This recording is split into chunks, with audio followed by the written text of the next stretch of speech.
探ってきた結果、キックスターターでシェンムー3を作ることに決めました。やっとシェンムー2の続き、外伝ではなくちゃんとしたシェンムー1、2の3というストーリーを展開できることになります。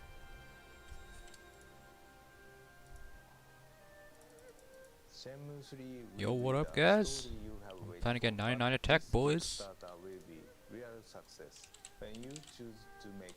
Yeah, we're just. The fate of Shenmue is in your hands now. So we're just listening to some SOG while I'm trying to get 99 attack.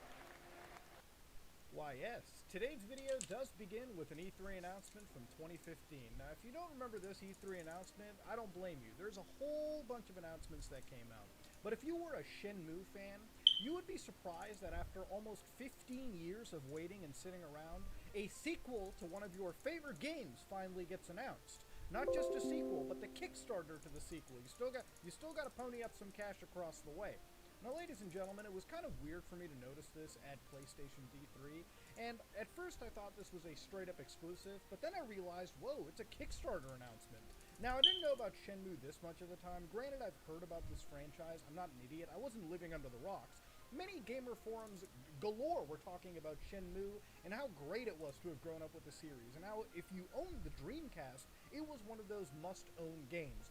Alongside Sonic Adventure, Sonic Adventure 2, and let's not forget Phantasy Star Online.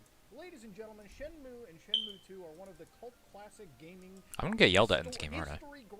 People, oh man, yeah, dude, look at this level 100 going on building barricades, not doing anything. I'm gonna get shit on so bad. Or you're absolutely going to hate it. And in my opinion, regardless of the outcome, you should absolutely play it. If not just to experience why people have fluffed this franchise up for almost 20 years plus. Now, Shenmue is a revenge story following the footsteps of Ryu Hazuki, avenging the murder of his father at the hands of Lan Di, a tale of a young boy leaving the native home of Japan behind to the great truths hidden in China, Hong Kong, and beyond, while doing the most mundane shit life has to offer. If that's the best way to describe it, I don't know what is, right? That has to be. Forklift Simulator. It's a Kickstarter page, and if you can probably tell, who actually wanted Shenmue 3?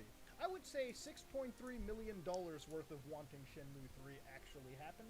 And that's not even talking about the lofty stretch goals they had, which they met a fair amount of. But I mean, they had goals going all the way up to $11 million and beyond. Whatever this mystery tier ended up being, I swear it probably had to do with some outlandish immersive feature that Yu Suzuki was bringing. Whether it was a rendering of the entire world or adding more piss buckets to play. And I mean, here's an example of some of these riveting mini games this game How many points do I need? Hold on here. You are about to play Pale Toss. Okay, about Salad Toss. Okay, guys, that's what this fucking game is. Attack 560. Okay. The fuck is this, dude? Am I about to piss in these buckets? 560 times 5. No. Oh, 560 times 50. Dude? Sorry. What is this?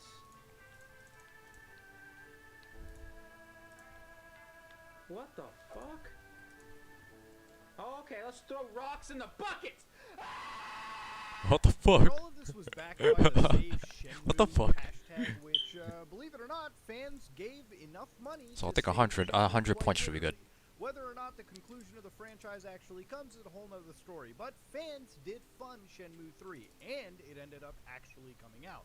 Underneath EaseNet by series creator Yu Suzuki. We're aiming for 100 points, boys. It wasn't just no Sega affair anymore, it was a full indie project. The best description I can give of Shenmue is it is a revenge story, where you occasionally have to file your taxes. It's a bit of a hyperbole, you don't ever have to file your taxes, but I think the general, understanding can be attained from that. It's a game with a revenge Occasionally story, file your taxes. but you do What the fuck? have to do all of the other immersive work around it. And trust me, I know the irony of playing a video game on Father's Day where the dad dies in the first 5 minutes. But I'm just saying, if that boy had some Manscaped, he has some clean pubes before dying. That's just a shameless plug. Imagine playing Grand Theft Auto 5, and after the end of every heist, There's no creative accounting that happens behind the scenes. No, you character switch into an accountant sitting underneath a safe house, actually doing the money laundering yourself. It might sound fun to a lot of people out there in the audience, and for those people, Shenmue is one of your favorite games. But I would wager for 90% of actual, people who are just playing Grand Theft Auto, no one's sitting there to do fucking accounting after doing a pretty, heart-pounding heist, if you will. Now, let's go on further over here. I never understood the appeal of this E3 at the time, alright? But the crowd reaction was insane.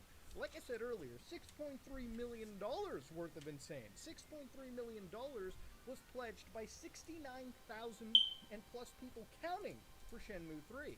Now, at the time, I found it a bit odd that it was coming out of Sony's E3 with a Kickstarter to gate. I guess Sony must have had a deal where they probably financed the marketing and advertising for the game and the publishing to an extent, and the rest of the bill, at least game development-wise, was footed by the actual company Beyond. Now, I found it weird since it wasn't even a true PlayStation exclusive, even back then, and now that it's finally out, I believe it's an Epic Games exclusive, Oh god. years down the road from its initial announcement. But I guess it made sense during an era. Wasn't this game going to release on was going to exclusively be on the Epic Store, right? Or was it a timed exclusivity or some shit? I don't know. I don't think was it a timed exclusivity, right?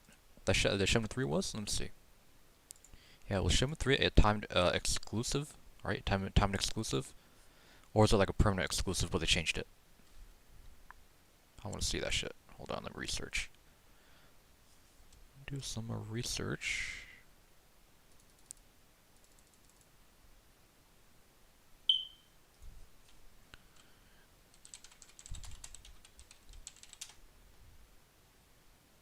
Oh yeah, it's a timed exclusive. Yeah. Okay. Yeah. People were angry that it was a one-year Epic exclusive. Rightfully so, especially after the devs promised that it was going to be on Steam. Like, or I think, did they claim that it was going to be on Steam first, right? Yeah. Yeah. Something like that. But yeah, it is a timed exclusive, so. 1 year. Fucking dumb, in my opinion, but. Where multiple developers were making games off of Kickstarter, some really successful like Bloodstained, and some absolutely abysmal like Mighty Failure No. 9. And then you've got, absolute cash pits like Star Citizen and shit, you name it. I could go on and on. That's a separate video right there. But this isn't a video about that, nor is it a video about Shenmue 3 even. That'll happen down this entire shitpost channel history right here. Why do I mention all of this? Why am I going down this? Because this is my story with Shenmue. This is how this franchise wormed its way back into my brain cells after years of leaving my mind. Now, at this point in time, I started playing a game franchise known as Yakuza. If you don't know what Yakuza... Yo, Yakuza is literally a better version of the fucking... It's literally... It's a significantly better version, okay, of Shenmue, in my opinion. Dude, Yakuza is a really good game. I haven't played it yet. I should probably start playing it. I heard that it's a really fucking good RPG game. So. I might play it someday, but for now I'm holding off.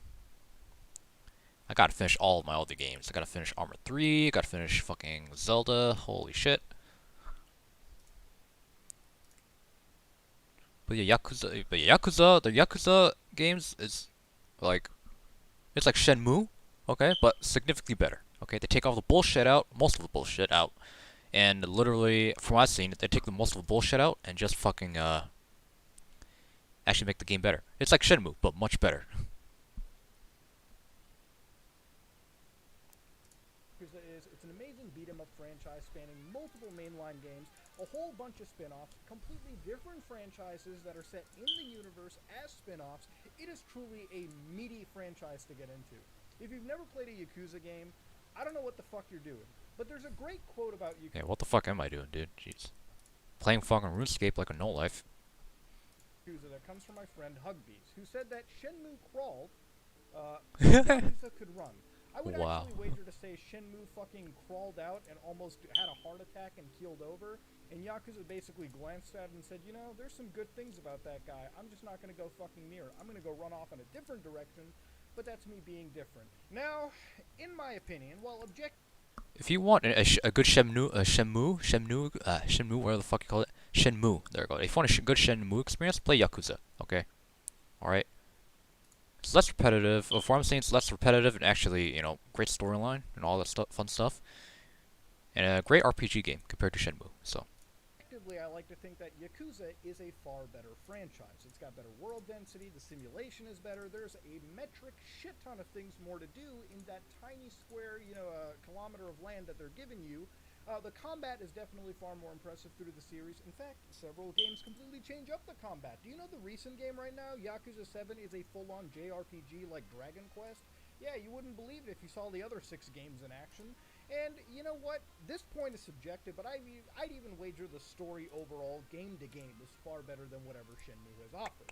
Hide that But shit. Yakuza is a franchise that's gained so much popularity in the last few years, rightfully so, pumping out solid game after solid game. Each one, again, filled to the brim with new content. A game where literally each iteration in the franchise not only builds upon its gameplay, but also the world and the various locales it takes place. Even the spin-off games offer their own styles of gameplay and their own perspective into the world that is already established. So if you jump into the franchise now, you'd be absolutely overwhelmed. And if it sounds like that's a negative critique, it's absolutely positive. So finishing the story in Yakuza is never really the ending, right? I mean, there's also various sub-stories, there's paths of interconnected grinding. I mean, you'd be playing a single game for literally months if you'd be looking to, say, 100% complete them down the road. And all of that content, for the most part, is incredibly meaningful. And because of my love for Yakuza and why I went on that tangent alone, is the reason why I went down the path of playing Shenmue. See, I figured if I liked Yakuza so much, I have to owe it, at least in some subconscious, fucked up way. How much does attack cape cost? I don't get that shit. I don't know. Its actual predecessor, spiritually, of course, in Shenmue. And that's what led me to go buy Shenmue 1, 2 on an HD collection for PlayStation, and Shenmue 3. I figured I'm going to give these games a time. I'm going to give these games the absolute respect this deserves, and I understood going in that there was a bit of bias from my end. I realized that, listen, ladies and gentlemen, regardless of what it is, these are games from 1999. They're probably not going to age the best. Now, Shenmue is a weird game, okay? Like I said earlier, people will either love this game or they'll think it's a pretentious pile of shit. For me, I lean towards far into the pretentious pile of shit category. But it's also a game from 1999, and you can't completely say that, because there is a lot that this game is inspired, and there is a lot this game does well, even to this day. So, think about it like this. Now, this video is all based around my experience with the game, okay? My experience spending 12 to 20 hours playing this first game, all the forklift nonsenses, all of... Yo, I swear to God, Shenmue, dude. People, from what I've seen, it looks like a forklift simulator. Like, I swear to God, that takes like 20 to 40% of the game. Like, holy shit. Watching Tom dance for literally 12 hours a fucking day, all of this is based on my experiences. So let's begin. Now, to understand further context, this is a Dreamcast game from 1999, alright? So, in the spirit of all that, we're going to give this a fair look as if this video was in 1999, alright? As if we were looking at it from that perspective. Now, some of y'all may be wondering what a Dreamcast is, and my god does it hurt to even think that, because I'm getting old. The Dreamcast was the final console Sega ever made, after spending almost 2 decades in the console war, alright? A 6th-generation system that had some pretty solid games in its own right. Jet Set Radio, Sonic, Crazy Taxi, all of that nonsense. Hell, it had Phantasy Star Online. I know I mentioned that in the beginning, but that's one of the first console online games that actually did pretty well. It looks really good. It ran pretty well from what I've seen. I mean, the servers are dead, but hey, fair credit where fair credit is due. The controller even had this thing called a virtual memory unit. Back in the day, video games needed or video game consoles needed memory cards to save. So for PlayStation, you'd have a 1 megabyte memory card for the PlayStation 1 and an 8 megabyte card for the PlayStation 2. You'd store all your save files in there. Dreamcast went above and beyond. Not only was it a memory card storing your game data and various other applications, but you could also take that memory card out of the controller and play around with it as it was an actual micro console. To be honest, Sega, as far as many fuck-ups that they've made in the console industry, the Dreamcast was where this console alone had some of the most interesting gimmicks that I wish some modern-day consoles at least tried to take away from, okay? Because as much as you want to crap on the Dreamcast, rightfully so in certain cases, this is one of the most ambitious consoles, and to this day it still does things right. Now, again, after all that, why the fuck did the Dreamcast fail? A few reasons. For one, it came out about a year before the PlayStation 2. You know, we knew that was around the corner. It was a stronger Wait, did you say system, PlayStation and 3? it What? was going for PlayStation 2. You know, we knew Oh, that okay. was Whew, around the okay, I was corner. gonna say, bro. It was a stronger system, and it was going to be one of the best-selling systems ever. It also was marketed more towards a teenage and adult market, so obviously this one was looking to future-proof itself from time in. But the PlayStation 2 had what I think a lot of other systems didn't really have. The PlayStation 2 came in hardcore with higher storage disks, meaning you could store more game content instead of spreading it across 4 disks like Shenmue. You had better processing powers, you know, far Yeah, I better. thought you in said terms of it. I PS3. mean, I'm like, people what the thought fuck? they could render Toy Story. I mean, that's how it was advertised as. Fuck, Saddam Hussein wanted to daisy chain a couple together, apparently. Oh yeah, oh yeah. To take over America. It was a crazy powerful system, at least at the time.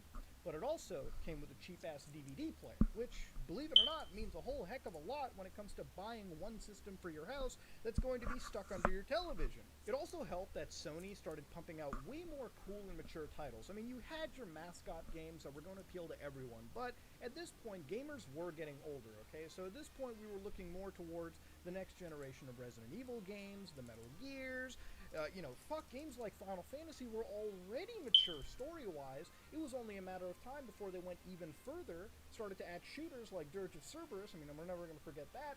But then you also had games like Grand Theft Auto, which took the concept yeah. of Shenmue's world technology, its world simulation, its day-night cycles, to the next level by creating a game that was way more accessible, and it had a far more grandiose design in theory.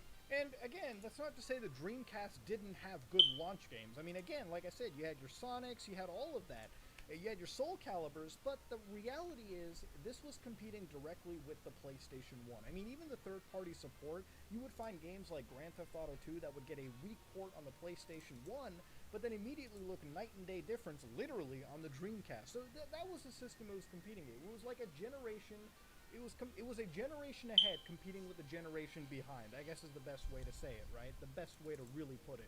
It also didn't help the fact that the Dreamcast had no fucking DRM. Yes, I shit you not. If you had a CD-ROM drive, you could just download Dreamcast games, burn them, and call it a day. Though even the piracy argument kind of falls flat a little bit, because by the time it became really possible, because of poor mismanagement, the entire system eventually was doomed to failure. Now, why is this story so important when it comes to the context of Shenmue? Well, that's because Shenmue is also one of the most fucking expensive games ever created. Holy shit, really? You see, whereas Phantasy Star Online is one of those online games that came out and really sort of was the first console online MMO that I think did really well. At least it you know, it executed well. I don't really care so much about sales or anything of that nature, but Shenmue was one of the most expensive games of its release. You know, it cost around $45 to $70 million when you finagle in the marketing budget and some of Shenmue 2's budget, which kind of got mixed in with the first game. But despite it being so expensive, it was a commercial failure. Not even from a sales perspective. The thing pulled in over 1 million sales, which is great for a new IP, but the fact that you had to spend so fucking much, you didn't make much back. And since the system was dying, I mean, remember, the Dreamcast launched really well at the time. They couldn't maintain those sales because of the competition coming in. So again, Shenmue, and by succession, Shenmue 2 was doomed to fail with the hardware that it was releasing on. Now listen, as much as I would love to shit on Shenmue, I have to give credit to Yu Suzuki because he did in fact crap out of what is an ambitious title. Now, Shenmue came out before Grand Theft Auto 3, a game that I think a lot of us know very well. You see, there's no doubt that Rockstar Games pulled magic out of their ass when they were developing GTA 3 for the PlayStation 2. An open-world game that you could blow almost anything up in. And while GTA 3 is a popular game that's been deconstructed and held up as a pillar of gaming, Shenmue came out way before, relatively before, on a much more weaker system, by the way, and was able to pull off some really impressive visuals and also provide a really impressive, graphic effects and day and night simulations. In fact, world simulation as a whole, detail alone was at an all-time high for what Shenmue was giving. So, to give credit where credit is really due, Yu Suzuki and Sega weren't pulling any punches.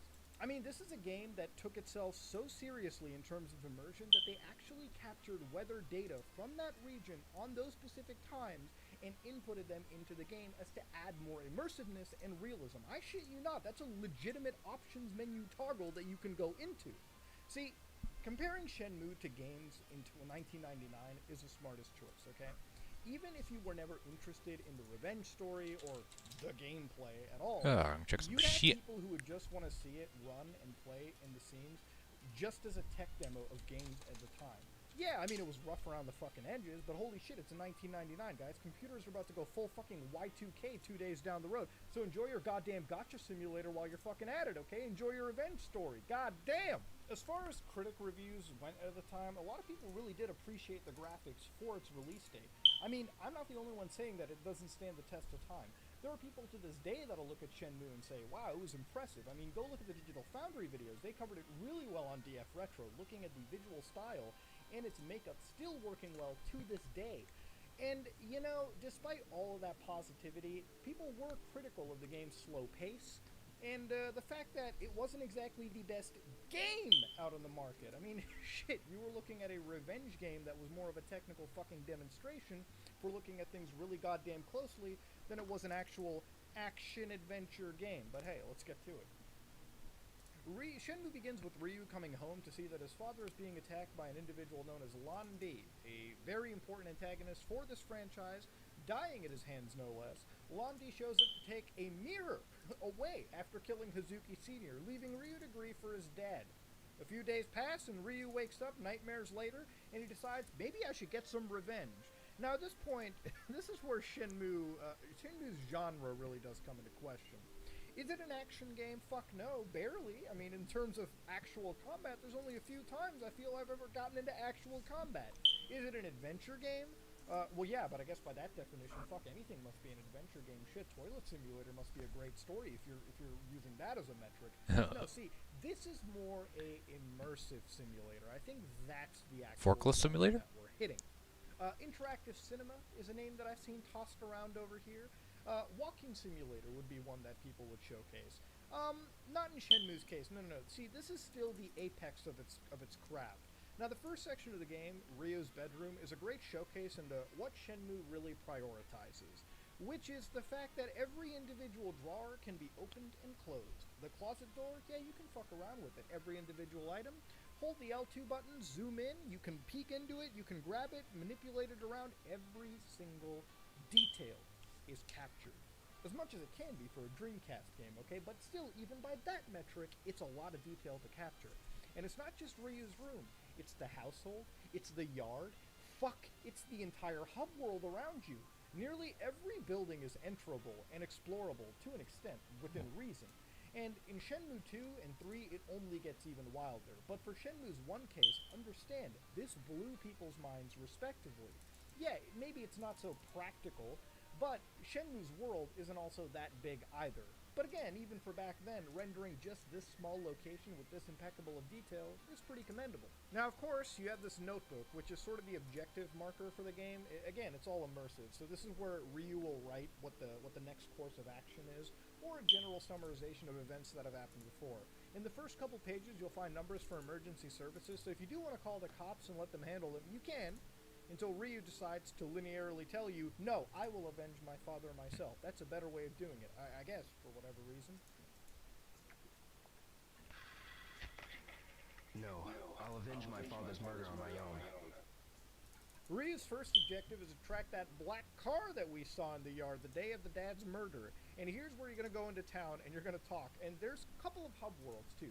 Yamanos is the street just outside your house, where you'll find the cat side quest, and a few characters that you can speak to. Sakuragaoka is a residential neighborhood with a convenience store, and Daoguita is actually the city, or rather, town in this case, if we're going with a metric. This starts a breadcrumb trail where you're going to be talking to random video game NPCs. And you know what's really cool back in the day is that every single one of these NPCs is voiced. Not by an individual voice actor. I want you to imagine it's, you know, a couple people doing the voices for everyone, but for back then, it's a voice for every character. And it's not as crazy impressive when you look at it from a game developer perspective. Really, these NPCs have a few lines of important dialogue that they'll tell you pertaining to a current situation that you're in at the game at the time. And then after those two lines will be repetitive lines that'll tell you, hey, Ryu, sorry, I have shit to do. Bye. Good luck with your dead dad. Yeah. The dialogue that you're going with. I mean, back then it blew you away in 1999. And to this day, I appreciate what they're going with. okay? Dialogue choices? No, there's no fucking dialogue choice for Shenmue. See, the game has an interesting method where, imagine if A is the interact button. Yeah, you're gonna have to get real comfortable talking to somebody, having a long awkward pause, tapping over and over again to finish dialogue. That's how it works. In fact, the dialogue is a little too goofy too. Quite literally, it's way disjointed. I'm not talking about audio quality. Like, I know it sounds Oh, like... we get shit on? That's because no. the game is from Not yet. 1999 with off audio quality. No, I'm talking about the actual voice dialogue, alright? Like, if you just listen to it, it's fucking insane. Hey, if it's what you've decided, it's what you've decided. Rio, don't do anything stupid. Of course I won't. I'll always treasure this. Rio, take care of yours too. I will. I'll come back when I'm on vacation. Have you heard about my dad? No! Okay, have a good day. That's the level of dialogue that you'll have to come across. Okay? What the Very fuck is fucking Wuda doing disjointing, over there? alright? It's all over the place. There's no like smoothness in the dialogue. And I'm going to attribute that to the fact that it's a game from 1999, and it does get better in Shenmue 2, a lot better. But that's sort of what you're going to have to get used to, okay? Now, during this entire dealio, you'll come across one of your first side quests in the game, which is where you have to take care of this cat. And I want you to really savor these side quests, because it's going to be one of the few things the game allows you to do to break up the god-awful pacing that we're going to look at just down the road. I made it a mission to take care of this cat until it came back to full health by fetching it milk every morning, and by the time I came home to finish the day, I would give it some, tuna fish. I wouldn't give it like fresh fish, because I mean that costs a lot of fucking money. And with the 500 yen that Ine-san keeps on giving me at the end of beginning of each day, that ain't nothing to cover this thing's budget. That's for goddamn sure. Yeah, you get 500 yen each day. It isn't until much later in the game that you start to develop an actual goddamn income. But for the first little bit, you're poor, and money really doesn't have much of an importance in Shenmue 1.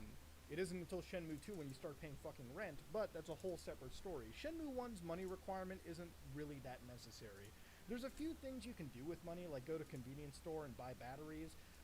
You buy some soft drinks on the side of the road, hoping to God you're lucky enough to get the special can that lets you redeem Yellow Supersonic. There's also the option of opening up fucking gachas, because that's a big thing in Shenmue. That's one of the ways you Oh, pass Sonic. Yeah, money's not really a focal point, alright? There's one necessary part of the game where you need it, but for the most part, it just sort of sits there, alright? So you can play arcade games, do whatever you want, but that's the general usage for money in Shenmue. Anyways, everyone here tells you to go talk to the Chinese community, because they're the ones that know everything about the Chinese locals that keep coming into the area. Here, the game gives you a little bit of a Stop Asian Hate type message going on for you, and then you find Tom, the one American character, who is stuck in an infinite dance loop. I've made my own lore regarding Tom dancing for hours upon hours every day. I think Tom is on crack. That's what I'm getting a rough idea that Tom touches the crack pipe. I believe that. Fucking much. Because no one has this much goddamn energy. I like Tom, but he's not really that helpful into the game. I mean, every time I ask this motherfucker about the most basic shit, no, Ryu, man, I got nothing to help you. Want a hot dog? Ryu, want a hot dog? No, Tom, I don't want a fucking hot dog. In fact, that's one of my complaints with Shenmue. Why is it that I don't have a choice in buying a hot dog from Tom? Why is there no help support Tom's hot dog crack addiction speedrun %? Why doesn't that happen? I don't fucking know. But the game, that's just Tom's character in general, okay? I'm talking about it way too much. The local Chinese restaurants tell you about the Three Blades, a community of individuals who work as chefs, barbers, and tailors. Ha! Get it? They all use blades. Ha ha ha!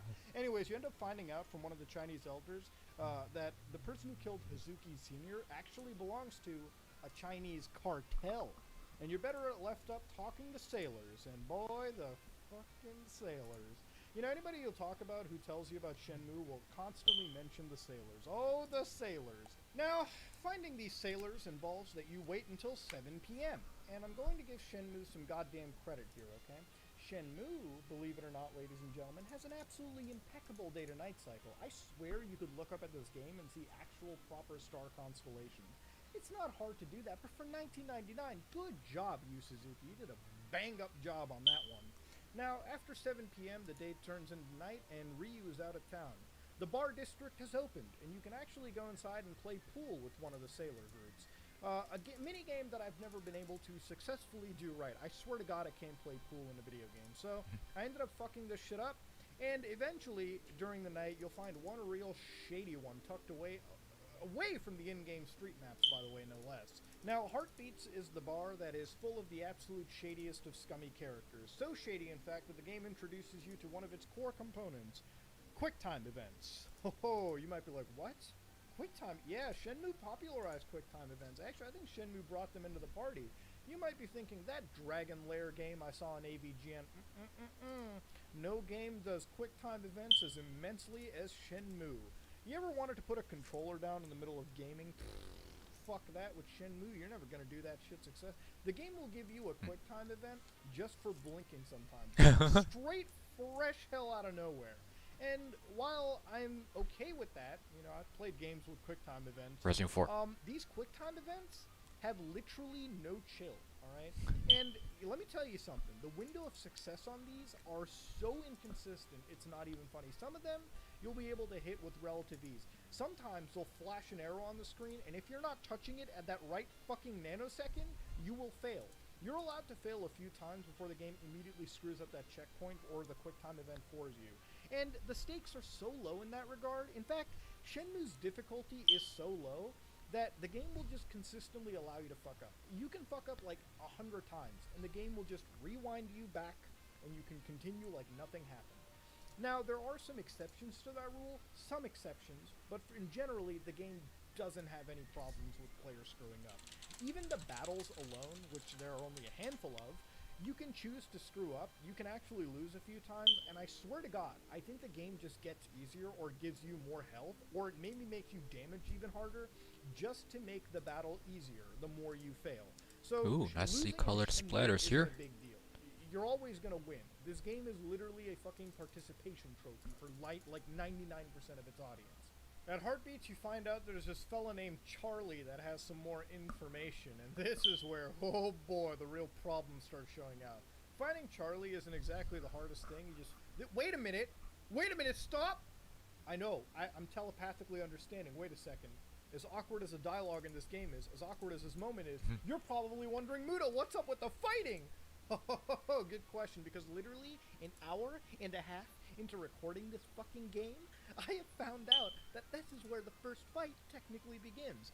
They ship you off to some sailors, you know, this like empty parking lot where you end up fighting other characters.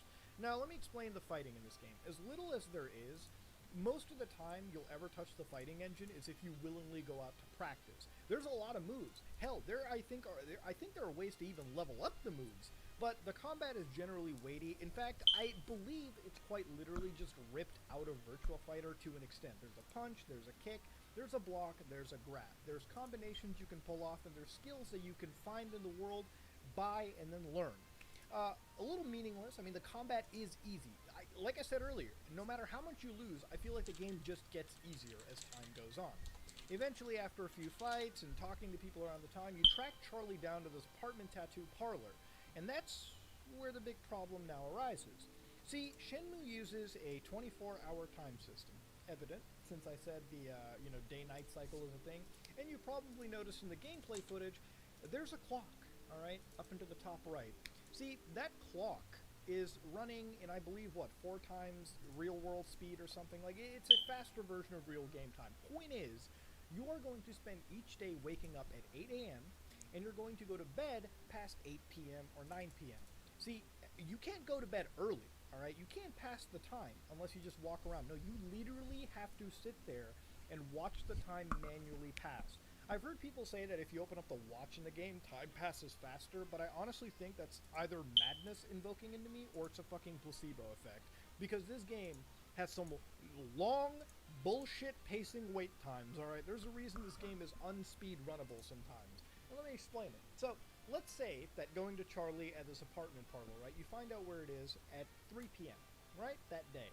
You find out to come back the next day. So what do you fucking do? Well, you can either fuck around in the game and do its few objectives, like finish up maybe a side quest if you're lucky, open up some gachas where Ryu... Holy shit, this fucking boat is a fucking bop. Damn, dude. Unlike the fucking Nova Stats boats, okay? Alright, we're actually completing shit. Holy shit. Probably because the Nova boat's fucking shit, dude. Okay, that's what it is.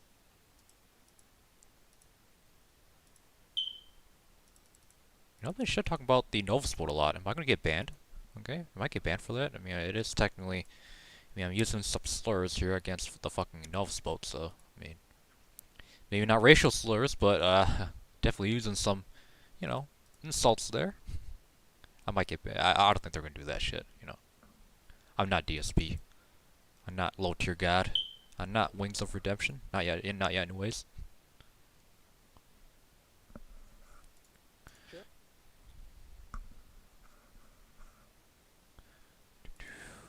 Oh yeah, DSP, didn't he? Yeah, he just got banned off of a Twitch partnership. Rip. Rip.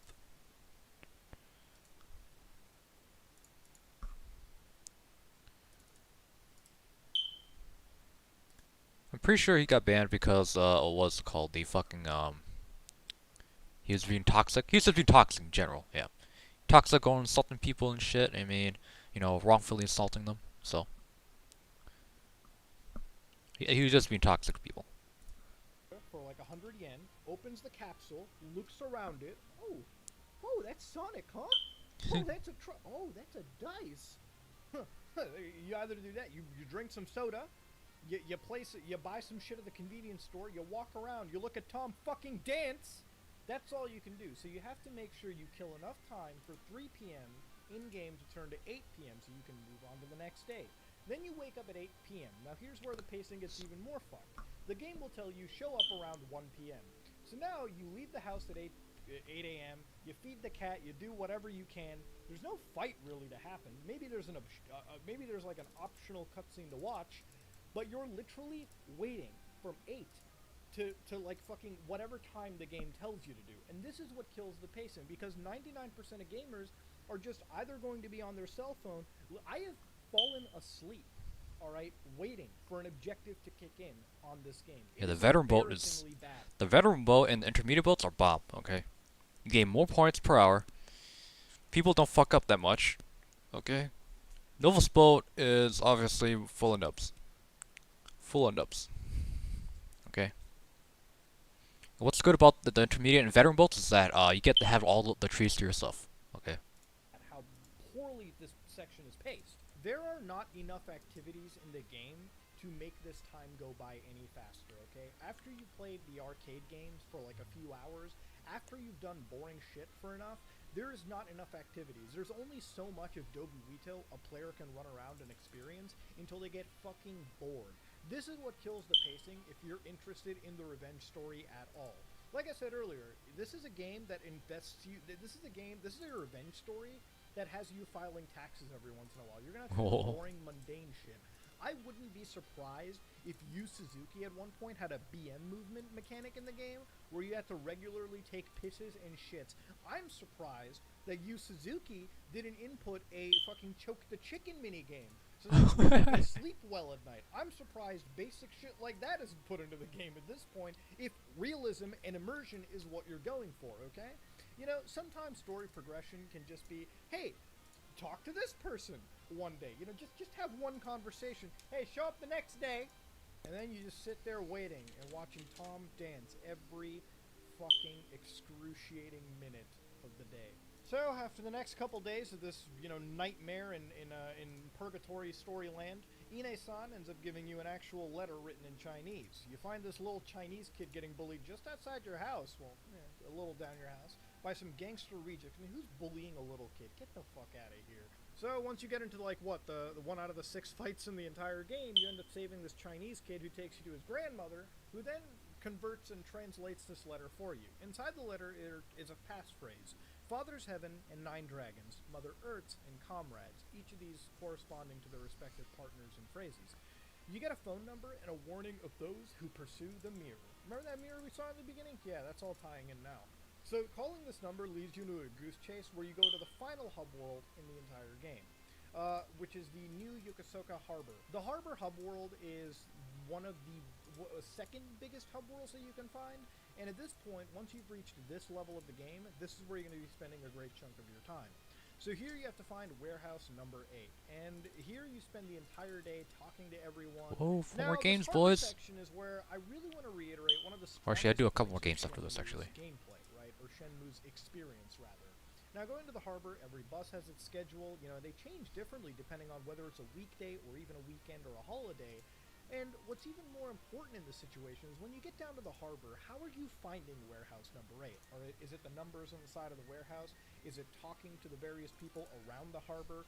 Is it helping the homeless guy when he gets thrown out of an area by giving him some coffee? There's a million ways, well, that's a bit hyperbolic, but there's a lot of ways, a lot of interactions a player can miss. And this is throughout the entire game. Whether you're looking for the black car, or the sailors, or Charlie, or, you know, the warehouse number 8 in this case, there are multiple ways that you'll eventually end up coming towards something. There's a great, I would say, there's a great feeling to open up a notebook or look around at a map hidden in the game area, or just generally use your actual deduction and perception to really come down to finding a location hidden. Or there's an experience right there that isn't really captured in games of today. One of the biggest problems I have in modern day video gaming is the HUD issue, where the game will always oftentimes just put a giant marker where you have to go anyways. One of the coolest things that I've seen in games like Assassin's Creed lately is instead of just throwing a marker down, the game will give you clues and say, hey, it's in this location, a bit north of this river, blah blah, whatever. Yeah, it's kind of a marker, but the fact that you have to put some modicum of effort into figuring out something is a lost art in today's gaming. And one that I feel only games like Shenmue, or in this case, only Shenmue has ever really captured. And that's one thing, no matter how much you hate or love this game, this is something that sets Shenmue apart, and it sets it apart in a very positive way. And if I had to tell you to play the game just to experience gameplay like this once, that's absolutely worth it. So finding the warehouse proper, you talk to everyone, you know, you miss some interactions, you see some interactions, eventually end up sneaking into the old warehouse district and finding warehouse number 8, where you find a character named Master Chen, who explains that the mirror Lan Di took was just one of 2, and the other still exists, the Phoenix Mirror, a mirror that's going to be real important in the entire Shenmue saga going forward. This next section has you exploring your own house, searching literally every nook and every cranny, every drawer to find mysterious keys that lead into special rooms, family heirlooms that eventually fit into secret keyholes hidden behind scrolls in multiple parts of the house. I mean, this is some real cool shit. I mean, if we're talking about detail in video games, this is where it matters from a story and gameplay perspective. Now here you also get to fight Master Chen's son, who says he'll bodyguard you, because I guess you'll become really important down in the story. And you also get your glimpse at the crackhead of the game, known as Chai, who's got some real fucking meth energy built up. One you'll be fighting very soon. Long story short, you'll spend a lot of time at the Hazuki house, basically looking around and checking, for various keyholes. You'll be going into town, Dobuita, to check around local antique parlors to pick up what's left of your father's last belongings. And eventually, you'll come across a room hidden underneath the dojo. And wait! It's too dark to go in the dojo! I'm not fucking with you. This blew my mind, even on a second playthrough.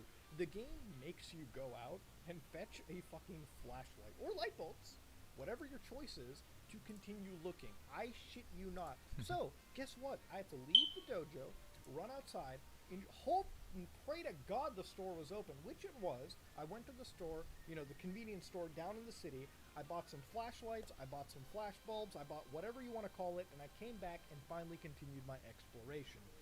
This is the thing with Shenmue. It's a great, interesting story. Occasionally it'll make you do some busy fucking work too. That's the thing about it, okay? That's what Shenmue does. And if it's that's part of the entire experience. So at this point, you end up going down into your basement and you find out in a false space that there's this Phoenix Mirror. And then you call up, Master Chen again, you meet him at the warehouse, and this is where Master Chen tells you about Mad Angels, the Chiyu Men group that's based in China, and the fact that you're a kid and you probably shouldn't be chasing revenge. A lot of people will tell you this, and Ryu will tell you, no, I must avenge my father. And avenge he hopefully will, I guess. I'm not going to spoil things. Anyways, at this point, Chai shows up and tries to steal the mirror, and at this point I was really focused on the story, so I fucked up initially, because they gave you a quick time event out of nowhere. So again, make sure you never put the controller down, because that shit tends to happen. Ryu's next step is to actually take a ticket and go to Hong Kong to continue this revenge story. And for that, he's going to have to do what all of us do, and that's getting fucked by travel prices. Yeah, I shit you not. Ryu is a high school student, meaning that he is in fact poorer than a medical student, okay? And for that, he has to find the cheapest way of traveling. Whether that is, literally swimming across the shore, whatever you want to call it, that's how it works. Nozomi, who's another character in the entire piece, and if you don't know who Nozomi is, I guess I'll explain it real quick. There are a few other characters. Nozomi is Ryu's sort of like love interest. You really have to develop your communication with her. You have to call her every night. You have to talk to her to really develop that. But she's one of the characters that Ryu will confide and talk with. And she'll tell you, hey, I go to Canada all the time. Sometimes we have to go by boat because Grandma's really scared of the planes. So she tells you can get a cheaper ticket and you find a travel agency. I shit you not. You go to the map, you study it, and it tells you, hey, that's a travel company. You go to the travel company, the cheapest one, and you ask them, can I have this ticket? And they'll tell you, yeah, we do have a ticket. And Ryu, realizing, wow, I'm poor, but even I can afford that, has this moment of giving his money up and being told to come up 4 hours later. So you know what? You can watch Tom dance for the fucking time that it takes to wait.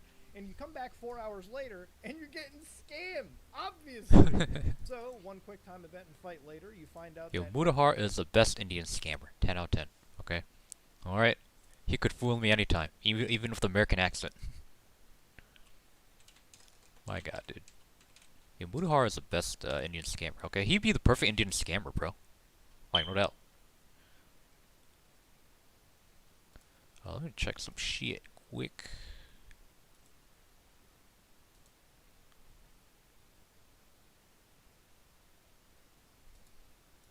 Okay, come back tomorrow.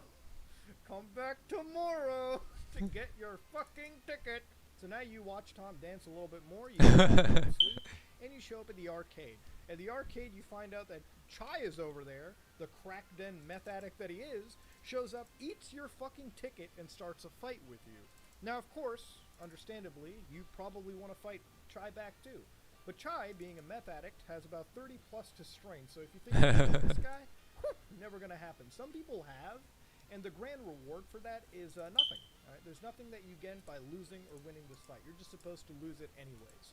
So at this point, this is where the real meme comes out for Shenmue. The job. You ever hear people talk about this game and they'll tell you, oh, Forklift? is this the game with the forklift job? The Yep, actual yep. full-time job? Yes! This is the game with a full-on, full-time job work week, motherfucker. Get ready! So the next section of this game has you going down back to the harbor, where you eventually have to go get a job to learn about the Mad Angels gang. It doesn't help the fact that the Mad... Yo, okay, every time you hear like fucking... Every time you hear someone talk about Shenmue, it's always forklift simulator. It's always a forklift simulator, I shit you not. Okay? Like, every time someone talks about Shenmue, I think it's forklift simulator. Hands down, forklift simulator. Okay? Like how doesn't that shit like take like 20-40% of the fucking game? Hold on here. Yeah, it takes like 20-40% of the fucking game, man. It's like, what the fuck, dude? Yo, people are trying to play a game, man, not like simulate a fucking job. Like, what the fuck, bro? Simulate a fucking job. Like, what the fuck, bro? Oh, that was my weird stream. Yeah, that's some weird shit, man. Some weird shit. Okay, let's continue listening to Muda. Mad Angels themselves have their entire fucking logo plastered on one of the warehouse's door in Times New large font. So, again, finding these guys isn't that difficult. Wait, does Mudahar go into depth of how long the fucking forklift shit takes, like per day in the game? Like, does it take like a fucking couple hours, or does it just like take like 30 minutes? I don't know. Like, how much time does it take in game though? Well, like, actually, you know, how much time does it take? Like, real life time. Yeah. I'm honestly not 100% sure on that. I assume it doesn't take too long, right? It's tedious, but doesn't take too long, I assume. But considering the people are complaining about it, I won't be surprised if it fucking took a long ass time. Difficult, but Shenmue wants you to do what Shenmue wants you to do. Eventually end up getting a job at the harbor from one of these foremen that don't care about child labor laws. So he ends up giving you a forklift job with no certification, by the way. That's that's real great. And Wait, in terms of certification, like, I mean, I don't think you need a certification for a forklift job, but whatever. here comes the forklift gameplay loop. So, let me explain something. There are 5 days you have to do this. Each day, Ryu comes into work at 8 o'clock. He does the same race, the exact same race. They don't change the race up to reflect the path that you'll be taking each day delivering crates. No, it's the same race. No difference to any outcome. You could win, lose, Holy whatever. fucking All shit, that dude. changes Really? is your supervisor, Mark, gives you a different dangling chibi as a sign of failure every time. After this race, you start your job, where the game will give you a map that tells you take the crates from this location and move it to another location. Now wait, you might be wondering, Muda, there's plenty of games that have these job-like sections. Hell, remember San Andreas had you on a forklift moving like 3 crates? Yeah, 3 crates! Shenmue, you think after the 3rd crate they switch to a cutscene and it just shows Ryu moving day to day? No! You move every fucking crate, and the idea is to meet quota. Holy shit, really? 50 yen raise every day. It's not terribly difficult to meet this quota, considering all you can do for that entire workday, the 9 to 5, is move boxes. Okay, so you might as well get fucking acclimated. Now, moving What the boxes, fuck? you have a lunch hour and a half in between. You'll be going back to moving boxes. So yeah, after the whole box moving shenanigan, you'll have some. Wait, what the fuck do you do during the lunch hour? Like, is it actually serious? There's actually a fucking lunch hour in here? What the fuck? What the fuck do? You just eat and just, like, what the fuck do you do during the lunch hour in that game? Fights here and there that'll break out, and you'll learn a bit more about the Mad Angels, right? Eventually, on the 5th day, you know, these idiots who, again, by the way, have graffitied their gang logo onto one side of the harbor, and everyone in the area doesn't want to talk about it for some fucking stupid reason, decide to do some shenanigans, alright? Not fuck, before man. getting you out of a job. See, after the couple fights that you have and the quick time events, it's enough for your foreman to fire you from a job, okay? So you end up going home that day depressed as always, until you find out on the phone that, what's up? Oh no! The Nozomi's been kidnapped! Yeah, the Mad Angels have kidnapped a high schooler. My god, this is just fucking embarrassing. Now, at this point, Ryu wakes up at 10 o'clock and the game finally allows you to go out past its hours, okay? The curfew has been lifted. You head into town and you find out one of your neighbors has a motorcycle, so you ring their doorbell and you say, hey, can I borrow it at 11? And they're like, sure, Ryu, why the fuck not? I mean, you should call the police if someone's been kidnapped, but it's a revenge story, guys. Who cares? So you end up taking this motorcycle, and finally, some breath of fresh air as the gameplay slightly changes. Now, this motorcycle Ooh. section isn't that crazy. Racing. There's no traffic for some reason. It's a straight line, and the actual margin to winning is so razor fucking thin that if you actually screw up once during a turn, you may have to repeat the whole process over again. That also means watching the cutscene, because they're not skippable by any imagination. At least some of them aren't. This one in particular isn't. You end up racing all the way back to the harbor, and you end up going to the Mad Angels warehouse where they have their giant logo plastered, and you rescue Nozomi after going through a couple fights, and ooh, a quick time event, yeah.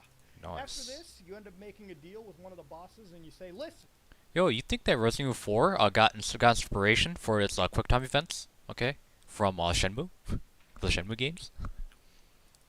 I won't be surprised if that was the case, because there are QuickTime events in Resident Evil 4, and on the later Resident Evil games, besides Village and Resident Evil fucking 7. But do you think Resident Evil got its QuickTime events? Do you think the like QuickTime events in like fucking the Resident Evil games? Okay, like, do you think they were inspired by Shenmue? I won't be surprised if that was the case. I will gladly beat up Master Chen's son if you can take me to Landi. To which, yeah, I guess that's happening. So you end up waiting one more day and you go back to the harbor where you can learn a new move from Tom, and if you've developed and cultivated a relationship, watch him finally move back to the United States. It's truly interesting because if you actually end up doing all these side quests, which they're missable, but given the fact that there's almost nothing to do in the game, you'll probably end up finding this shit down the road. and committing to it, that you'll end up seeing all these relationships cultivate, blossom, and move on away. So you guys, I'm about to watch. I'm about to watch fucking Griffin Gaming debate Supernova. I'm not sure if I should stream that shit or not. I don't know. I'm not sure if I should stream that shit. I don't know, man. I think I'll just watch it off stream probably. I'll probably just watch that shit off stream. The Supernova and Griffin game debate. I'll just watch that off stream, but I don't want to stream it. Haven't put all your time in with her, the game will give you these key relationships and moments and insight into her life that is genuinely interesting. Okay, I will say the character relationships in Shenmue are very important, and to me, they're done really well.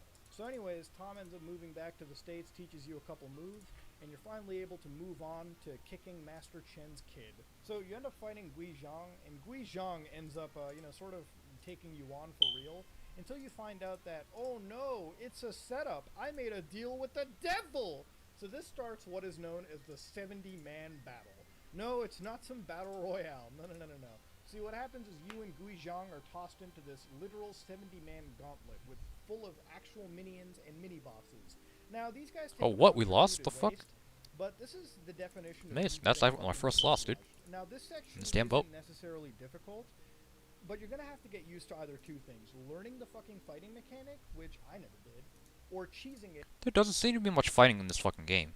Like really, in the Shenmue game, there doesn't seem to be much fighting at all.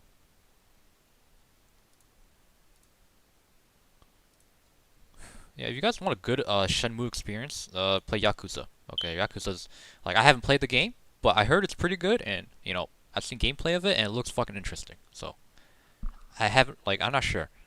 If I do play Yakuza games, like what game should I start on? Like should I start on like fucking Yakuza 1, 2, 3, 4, 5? I don't know. Yeah, some people say that they're like all these Yakuza games are like separate games that have their own storyline. Some people say, oh, it's an actual sequel to this specific game, whatever. I don't know. So I'm not sure what to start on. By running away and creeping your health back up slowly and hopefully beating everything. There's no shame to cheesing this fight. They literally throw one boss at you that can just outright grab you and fuck you up to no end. So you better get used to cheesing this fight and landing it piecemeal hits at a time, chipping away damage in order to win, okay? This is like Yakuza 3 combat at its finest. After you've done the 70-man battle and you found out, listen, I have got to commit my ass to this revenge story. Hazuki finally realizes, shit man, I have to go to Hong Kong. And finally, travel arrangements are made by Master Chen, who can help not only Ryu get to Hong Kong, but acclimate well within the Chinese community over there. So this takes you to the final evening of Shenmue, where all you have to do is make sure that you're set to go, say your goodbyes, have whatever money you have on you, and move on with your life. So by the time you get to the harbor, ladies and gentlemen, you have one last fight in the game. And who's that fight with? Well, it's our resident, sleeper, favorite crackhead, Chai. Now, believe it or not, this is the hardest fight the game has to offer. I don't really know what Chai does in this game other than be an obvious reference to, I guess, Lord of the fucking Rings. But, Chai, believe it or not, is just this crack meth energy motherfucker. They do teach you a swallow dive move before this fight that if you learn how to use it effectively, you can absolutely cheese the Chai fight and win it completely. Which I did, and I won. And this takes you to the final credit screen of Shenmue. It is fair to say that this game was planned well ahead with Shenmue 2 in mind, since there are a lot of characters, namely Shenhua, the girl you see on the cover of Shenmue 3, that shows up very much into Shenmue 2. So Yu Suzuki planned this out well in advance, and this final ending to it is honestly, I gotta say it's done really well. It is. I'll explain one thing real quick, okay? For me, this kind of caused a bit of a Hideo Kojima moment with a game that's handling its cinematography pretty well. And if it's one thing that I haven't mentioned at all, really, that I should have, is the soundtrack. I know in some cases, some tracks, they're not nothing to write home about. But when this game is trying to go for that cinematic flair, Yu Suzuki's talent comes out hardcore in finding the absolute perfect music to pair with the scene you're watching. And in a way, Shenmue's story becomes almost magical. It becomes something worth experiencing. And from a story perspective, I like it, okay? I want to see this revenge story, despite all of the gameplay pacing hiccups and issues. If Shenmue was just a movie on a disc, it would be a good movie. And that's the problem with it. It's a bad game, alright? It's an awful game. But it's an awful game that has some moments. Now, the gameplay is dated. Again, even for when it came out, by the way, it does not hold up whatsoever. Listen, there is nobody in the world that's going to convince me Shenmue isn't an awful game, okay? It is an awful game, but it's an awful game that is absolutely worth playing.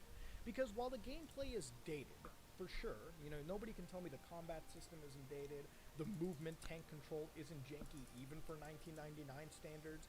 Ironically, the boring aspects of Shenmue make it a reason worth. After the end of this video, I'm gonna get all my points, see how much, and try and get 99 tech. After that, we're just gonna PK. I'm not sure what. I think I'm just gonna PK on my fucking 1 attack on my 10 attack account. That's all I'm gonna do. Just grab the black skimmy and start PKing people for like until like around 7 o'clock. Around 7 o'clock, I may play some Resident Evil if I can. So.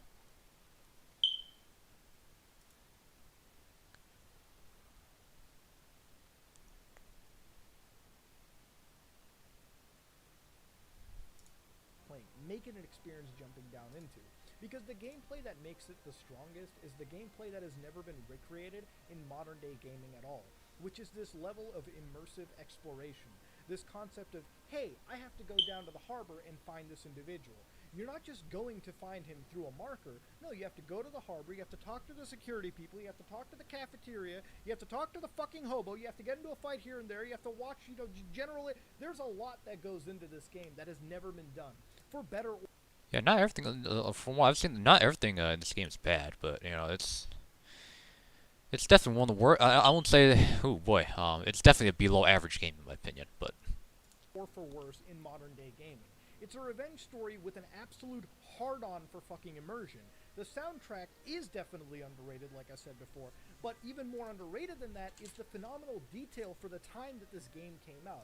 When the game wants to have a cutscene beyond the average in-engine dialogue, it's an absolute breath of fresh air to constantly watch, okay? To this day, a game from 1999 is standing up with modern-day video gamers. Is it worth playing at least once, even if you'll end up Probably. hating the game? Absolutely. You know, Shenmue 4 is slated to come out and finish this entire saga off, whenever that will fucking come out, I guess. But I'm excited to at least see Shenmue 4. Despite the disappointment in gameplay even Shenmue 3 has brought, there's a certain charm that the Shenmue franchise has that's unrivaled and unmatched. This is a case of an individual making a game that is objectively, in my opinion, a bad game, but an experience absolutely worth playing. I think when people say, are games fucking art, this might be art, okay? This might actually be the definition of proper art. Because it's the definition of a man who's designed a game that is focused so much on immersion and simulation that I think Yu Suzuki has forgotten that at some point he was developing a video game. And in a way, that's kind of what makes Shenmue Shenmue, and a game absolutely worth playing. And if I sound like a broken record, listen, at the end, I still hate this game. I still think it is an absolute boring pile of shit. But even a boring pile of shit is worth playing if there are aspects of it that I feel have not only inspired games of modern era, but have made it so that those same games have never been able to match the quality, at least exhibited by Shenmue, to an extent. I know that's a weird statement to make, but it's just me basically telling you, you have to play this game regardless of what anyone tells you. It is absolutely worth the 15 hours that you will lose of your life to truly understand what Shenmue is and where it came from.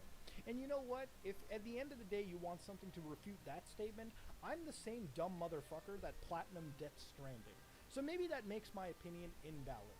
I don't really care. At the end of the day, I had to get my Shenmue out of my system. But you know what? It's not out of my system. Because I have to make a video double the length of this when Shenmue 2 has to be talked from my mouth. And then hopefully Shenmue 3. And by the time Shenmue 4 comes out and I'm not collecting social fucking security checks, maybe a video on that one. Ladies and gentlemen, this is Yu Suzuki's greatest shitpost, reviewed by another shitposter. What a world we live in. This is me, Mutahar, and if you like what you saw, please like, comment, and subscribe. Dislike it if you dislike it. I am out. Well, that was a fucking great video. Okay, right after this, we're gonna go to pking. Oh, we're gonna get like what, a 99 attack or some shit. We're trying to get all the points, and yeah. Ooh, Xanderhall's live. It's a K-Blade.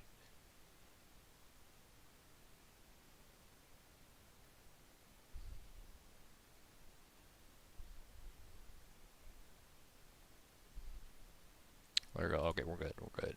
We good. We good.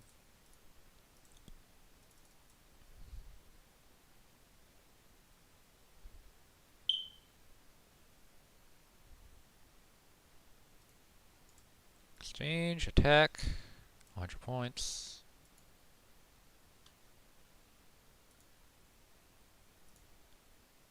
Do we level up? Yep. Yeah, there we go. Yeah, boy. Look at that. 99 attack.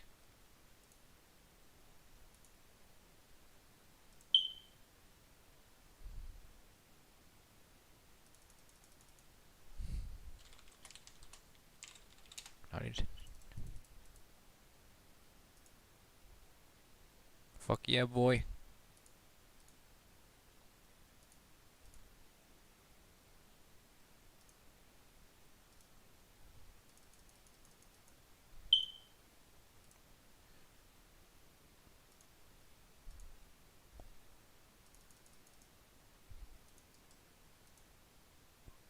And this account's pretty much done. Yep. For here on out, this account's just we're gonna just go PKing this account. So, yeah. We're pretty much done with this account. The account's pretty much finished.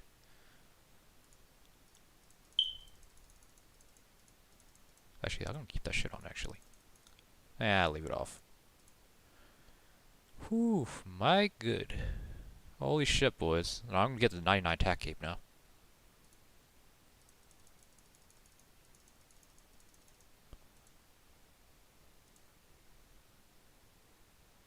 Actually, let's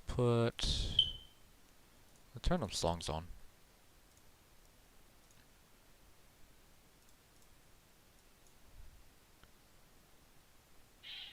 I'll turn it down a bit. Whew, we did it, boys.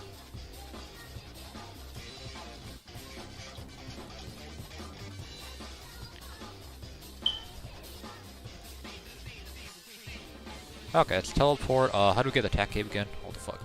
Attack cape.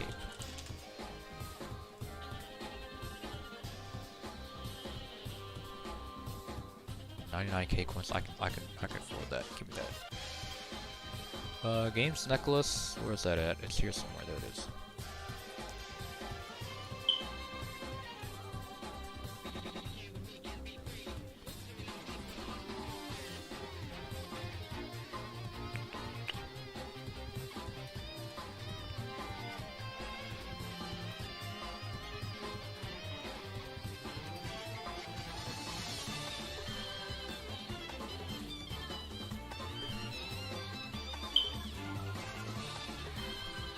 Attack, boys.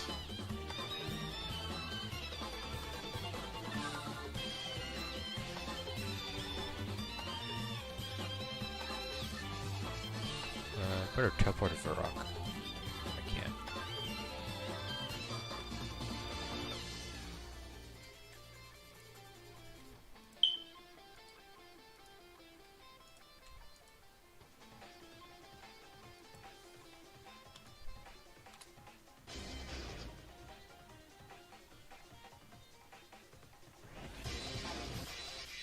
Wait, attack cape. Where'd you get the attack cape again? Fuck. What's the rest?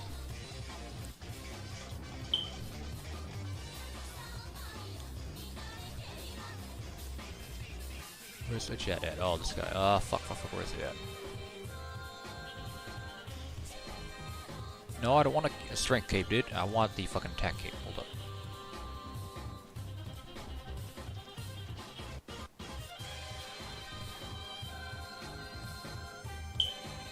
There he is.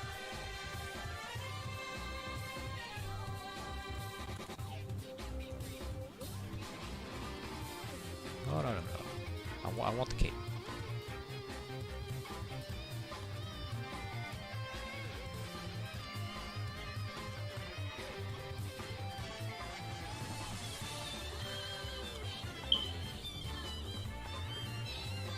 Look at that, boys.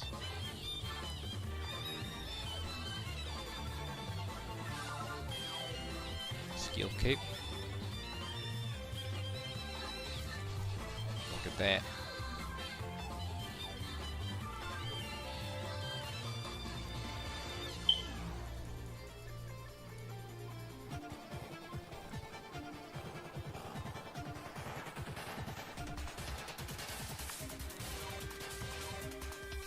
It only costs 100k. Oh, okay, that's not bad. Jeez. I thought it cost more. Holy fuck. Wait, where the fuck am I going? Thank you guys for staying tuned to the stream. I've got 99 attack. We are good. This comp's complete. It's done. The comp's done. We're just gonna PK with it from now on. I might create a fucking, what do you call it?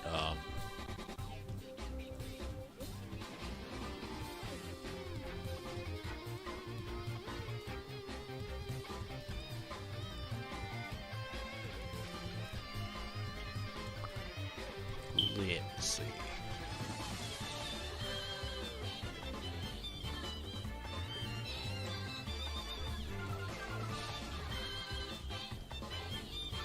I'm gonna celebrate it, dude.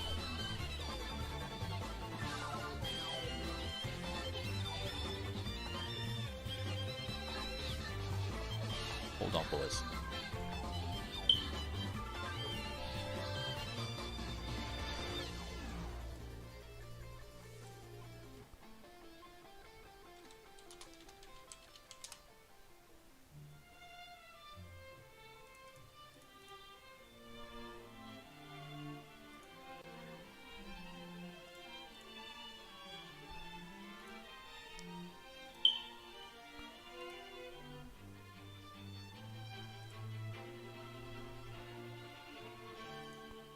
There we go.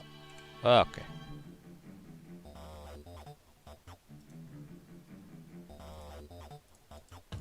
Ooh.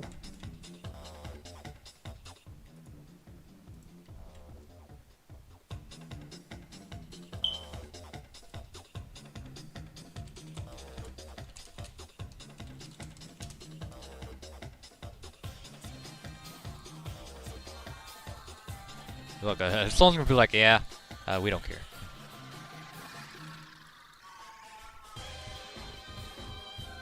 Well, this count's pretty much done. We're finished.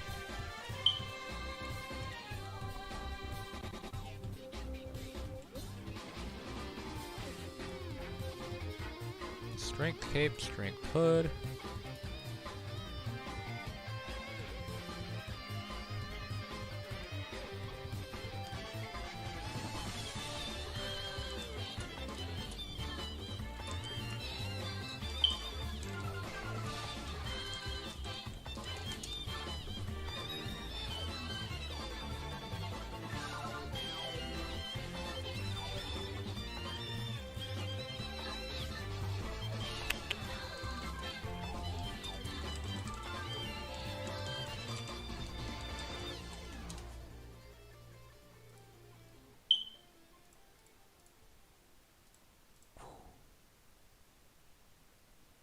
Okay, well, should we go PKing, boys?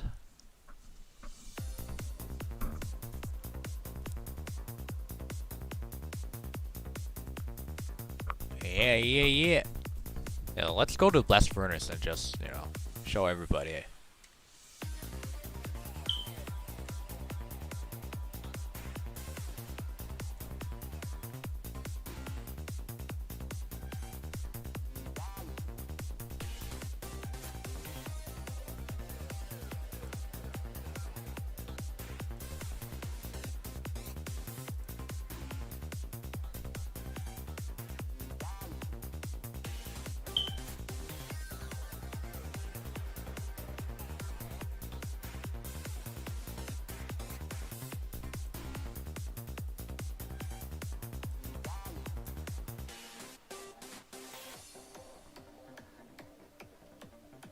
Okay, I'm gonna go right back.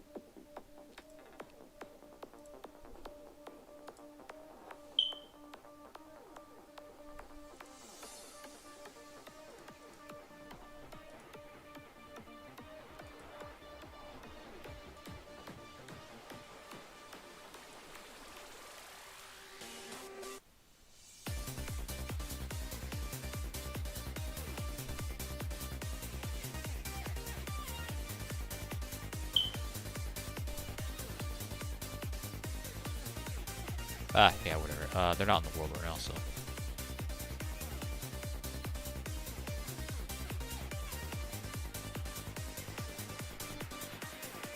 You know, right, we're not gonna flex it to them. Never mind. No flexing.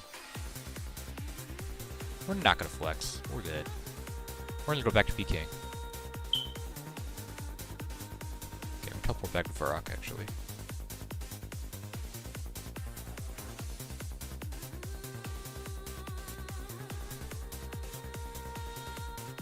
There we go.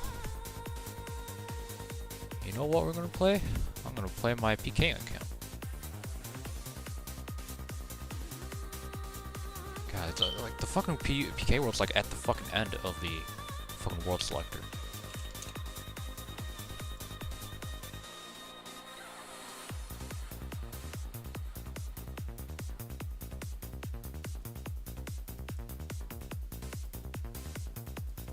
Alright, let's get into fights. I'm pumping for like 30 minutes or something and then call it a day. I don't think we're gonna have time for Resident Evil 4.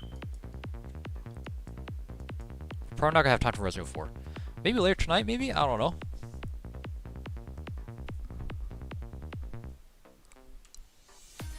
Oh my god. Tired as shit, dude.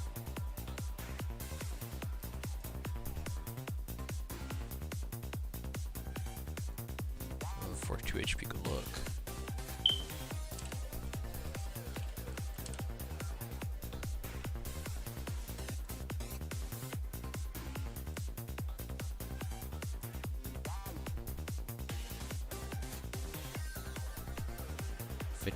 Damn.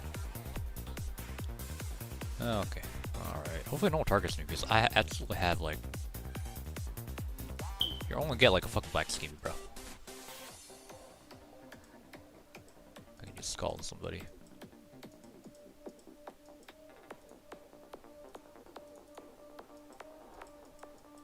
Not that guy.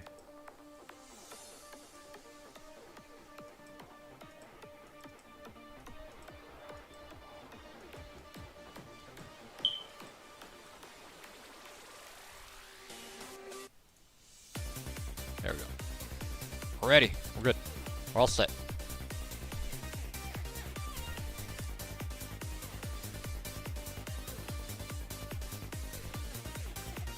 What's my prayer?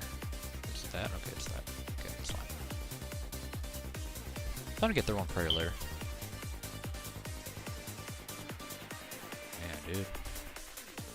I can avoid finding higher levels for now. So let me see. 71 strength. Damn, I'll fight him. If you're under 20.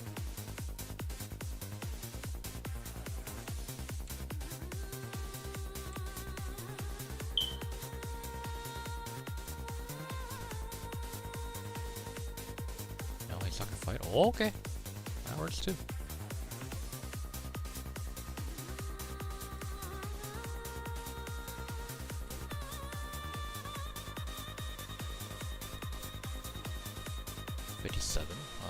Fuck. You're under 16.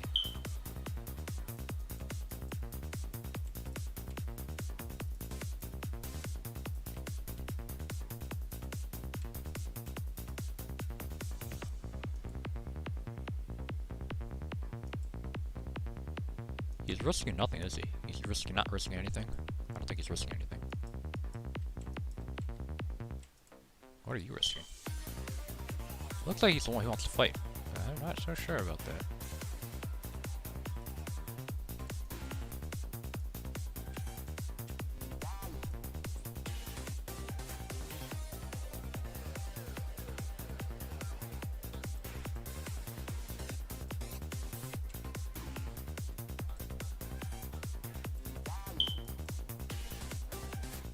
I would fight the event the RPG guy there, but I guess not.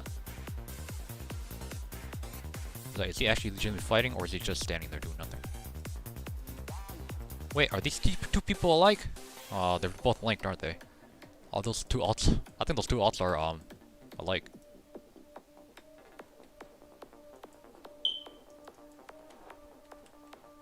In fact, I don't think he's risking anything, actually. I don't know.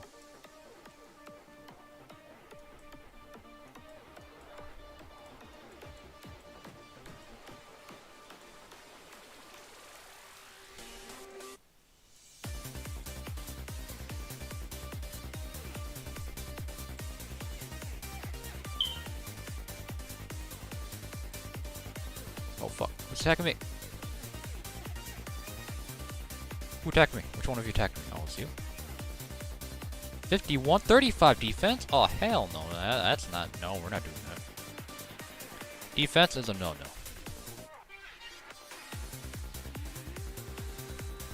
Isn't that... Is this good Fall Day guy? I don't know. I heard... Its name sounds familiar and doesn't sound good. Here, I'll just go after the next guy. Whatever. 35 defense. It's like, man, I don't think I'm gonna hit through that. I'm just not gonna bother. There's no way of hitting through that, so I'm good. Me good. Me good. Ooh, level 50 guy. 64, okay. Under fucking 17.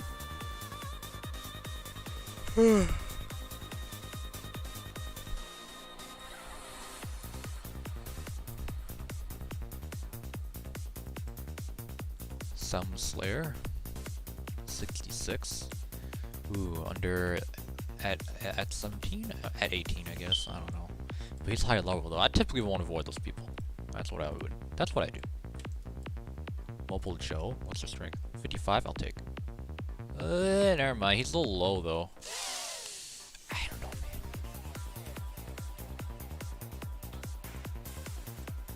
man. Ooh, just died, rip. I'm gonna get attacked. I'm out. Well, I'm gonna ask him. I'm just ask him. Good luck.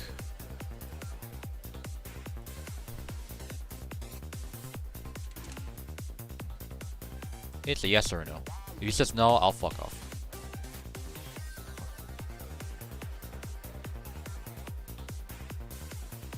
Okay. Okay, what's his health? You gotta heal under 15. I'm gonna heal under 15.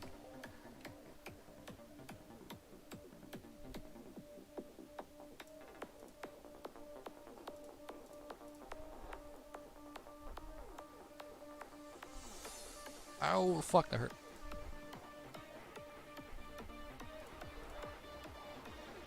Ooh, good fight.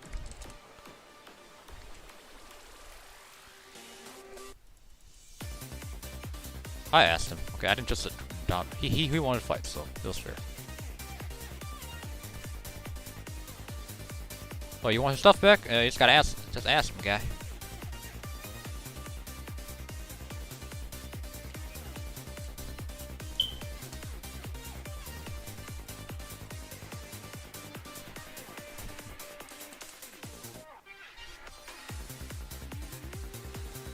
I didn't set you up, boy.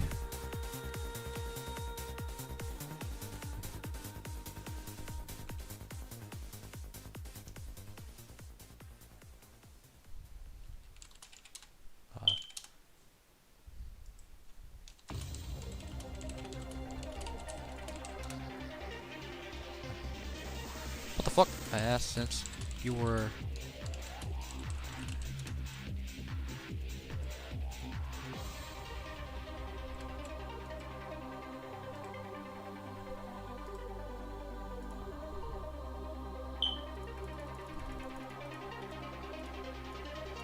let me give him some advice.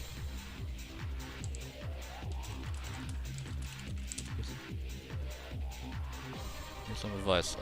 Get rid of what?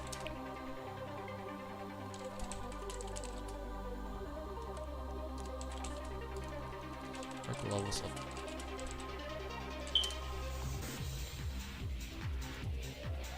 Yay, first win! I mean, it was really underwhelming. But that one was underwhelming. It wasn't.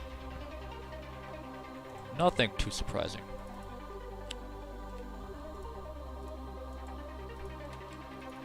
Actually, I'm not gonna go get prey. Fuck that shit. Oh. Well. Well.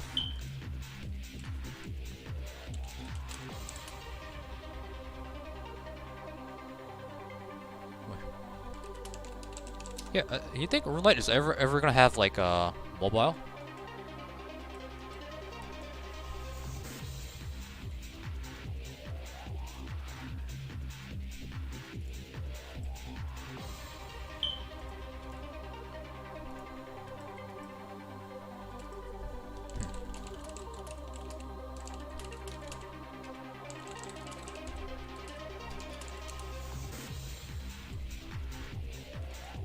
I always risk health for those little people. It's not fair.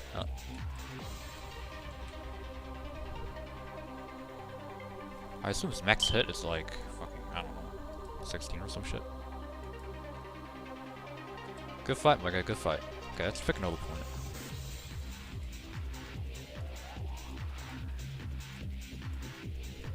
I didn't set you up, my guy. It does come off that way though. You gotta admit. Oh my god. Holy shit, are we not gonna find a fight here?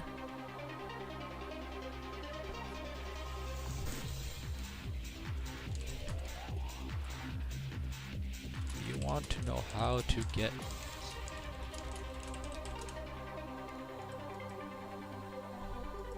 Yeah, you want to know how to get this? Do you have members? If you don't have members, then it's all out the window. Can you afford...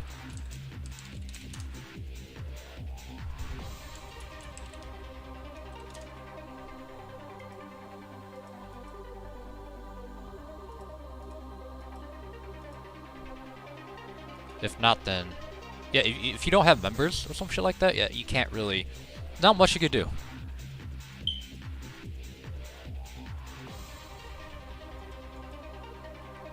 Oh, I'm gonna go fucking go after him. This HP cares guy, dude. 74 HP, fuck.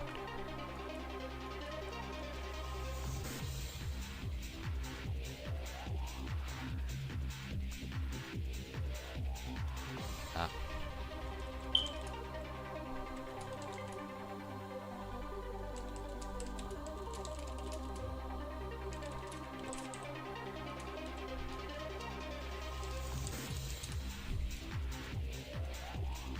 Just for future reference.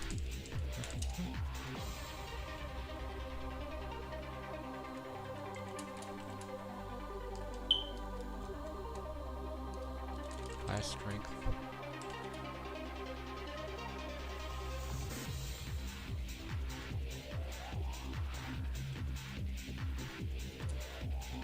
Who's this globe guy? I don't know who he is.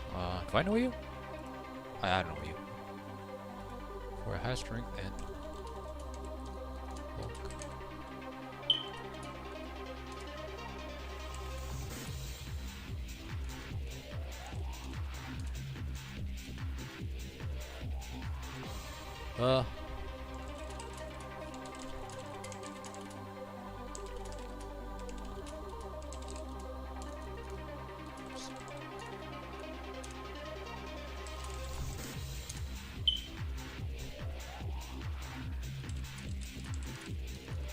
Wait, what's his stats? What's his stats? Oh no, okay, alright.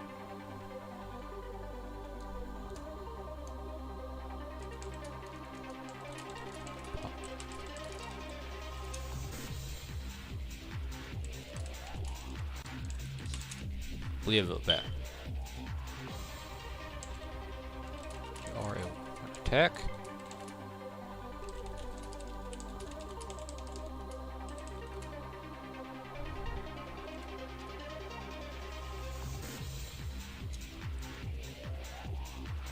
You should upgrade your fishing levels. Barb fish. Get 30 strength.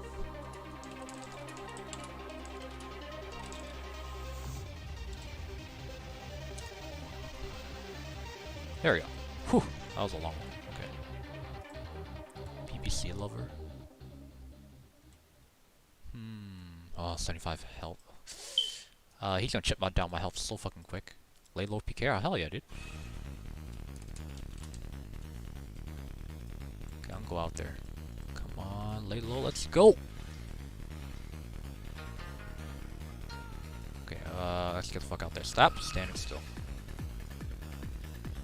Yo, I'm here, bud. Let's go. What the fuck is this guy? Oh, look at this dude. That's actually not bad tactic. What the fuck? So, he can still be attacked though. Yeah, he can still be attacked. Never mind. He just can't get KO'd there. Like he'll under fucking 16.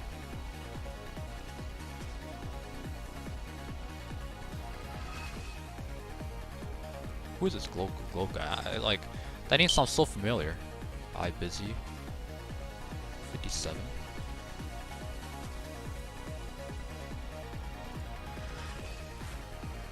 He'll under fucking. Oh, game's like 17. Under 16 actually.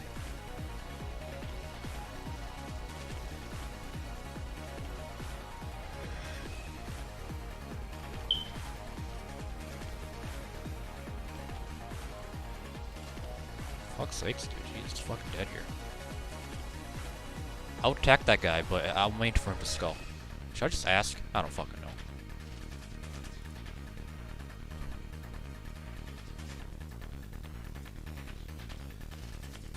Who's Globe? That's name sounds familiar. Is he? Did we fight? I don't know. I don't know who Globe is. The name sounds familiar. He under 17 or 16, sorry.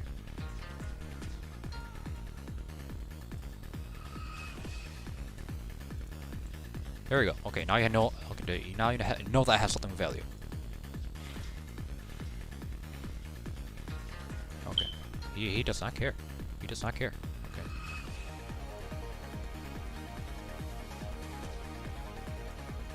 Holy shit, dude. Okay, we just look at some fights, I guess. I mean, while we're fucking waiting. Ooh. Rip, good fight. Motherfucker was even stalling. Rip.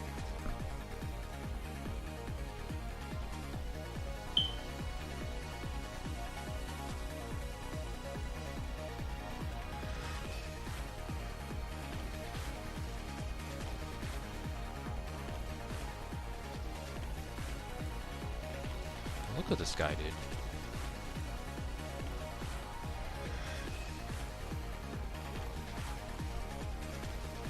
Oh, yo, is he in a spot where people can't fucking 2H him?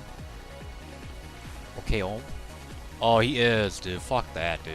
Oh my god. That's such a scummy tactic. You can snare people from here, you can snare melee players from here, and snare fucking rangers from here, and not get KO'd. What the fuck, dude? I see an exploit in this game. It needs to be taken care of, Jagex. Okay, I'm gonna go out and get prey, whatever, while I'm waiting.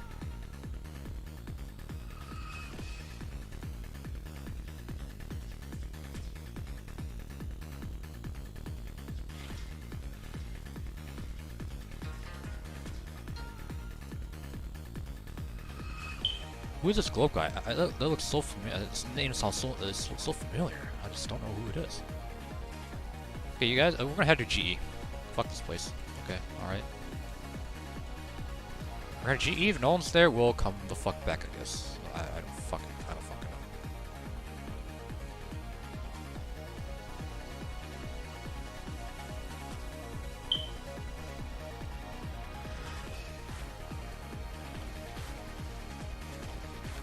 But yeah, tonight I'm gonna watch Griffin Gaming and Supernova Debate. I think it's around. I think it was 9 p.m. Eastern. They said so.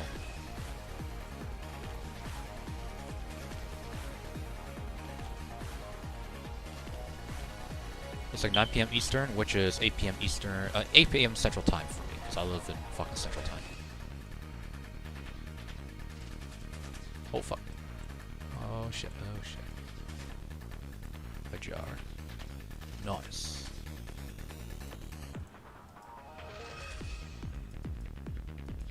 Any VKers on him? He doesn't fucking. He has nothing of value, of course. Oh wait. I'll fight him. After I get food, because I forgot to get food. And I just ran out of fucking running energy. Whatever.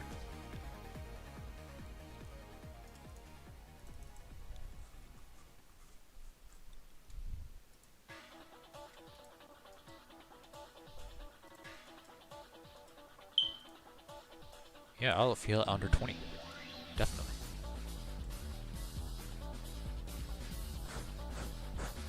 Holy shit, I'm out of breath. Oh, hey, Mobile Joe, how you doing?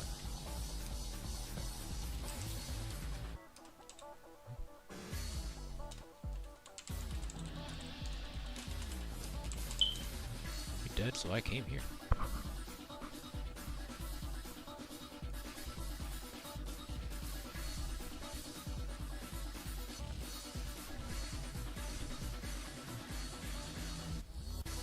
Ow, fuck. Hello? Oh, she's here. Good. What? Fun. Jeez. Hey, it's a 50p build girl. Whatever. We're gonna get a fight either way. I don't care. Okay. I'll probably get stuff back to lobby for this one, but... 60? Heal under 15. 17. Sorry.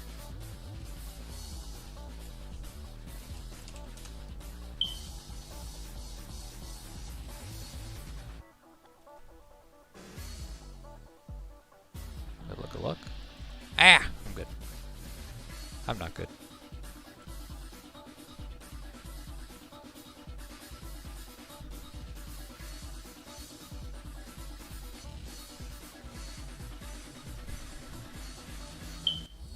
Ooh. We're good, we're good, we're good.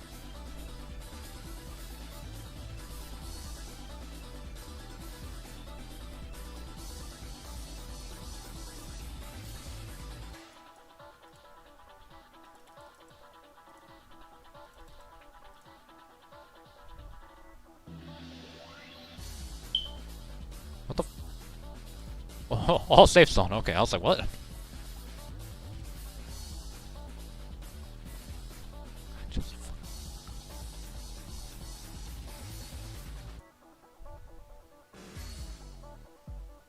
Yeah, I'm not getting some hit on her, aren't I? Yeah, I don't think so.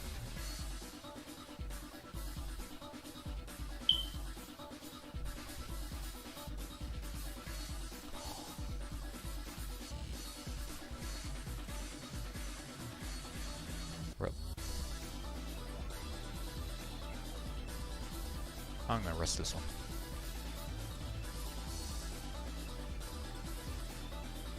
Oh, ouch.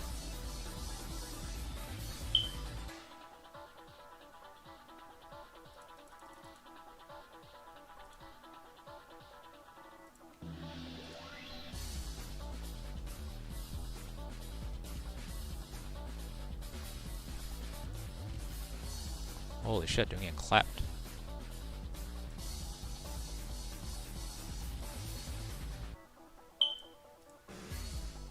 Okay, I'm gonna... Oh, there we go. Yeah, rip. Okay, she hits one more time hard, I'm out. I'm out, yeah. Ugh. Holy shit, can't hit, bro, can't hit!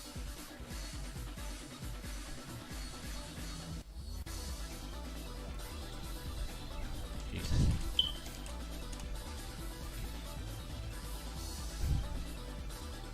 Can't hit, bruh!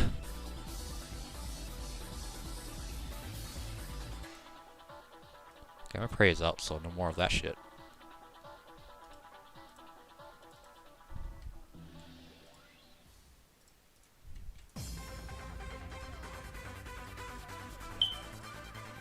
Wait, which one of you motherfuckers want to go?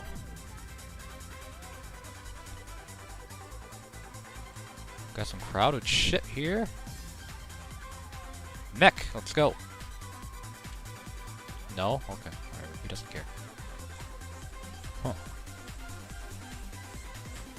She wanna go? She probably wants to go.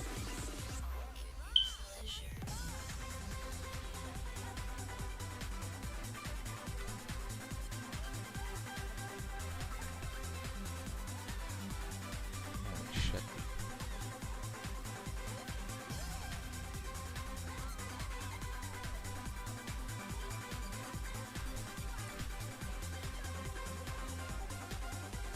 Fuck it. Hey, you wanna go again? We're just gonna go again. Whatever. Under 16. No, 17, sorry. We're just gonna go again, because why the fuck not?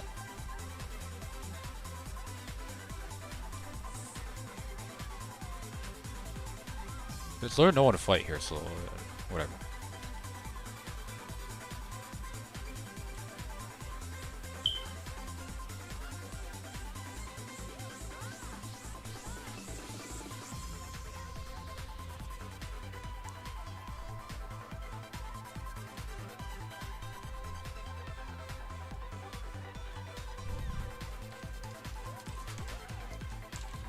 Right.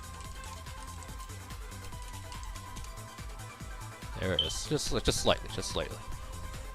Slight. Just a little bit.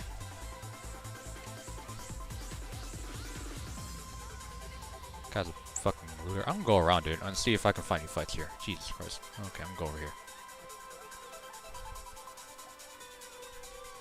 I could just fight her again, because, you know, why the fuck not? But again, I don't think we could hit it through her fucking black armor, though.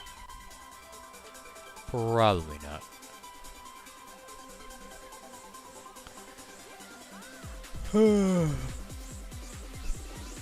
I think there's some wrist fights happening here.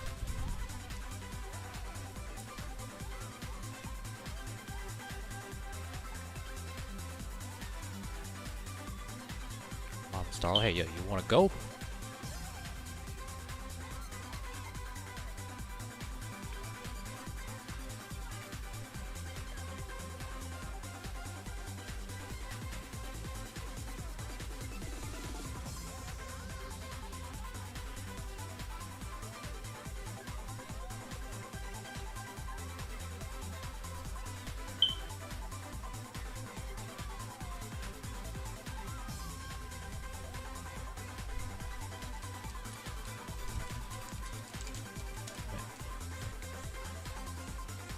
Wait, what?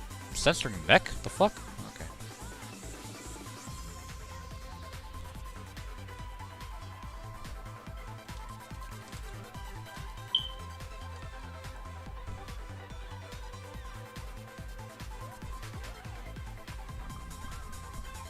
Oh.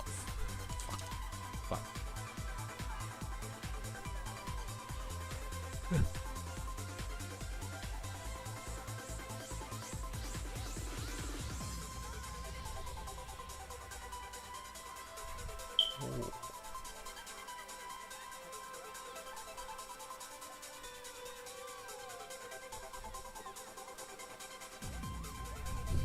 We're just fucking around right now. Bitch, I know you would try to do. Get out of here. I don't know your stats. Get out of here. I think the girl in the black part will win.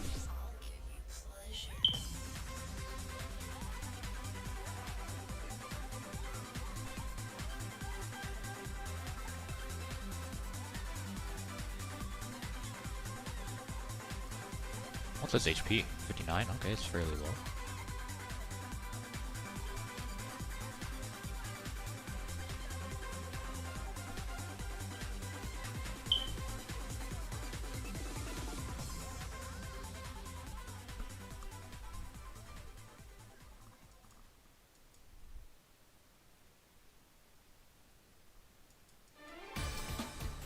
I'm gonna go back to Lumpy. I don't know about you guys, but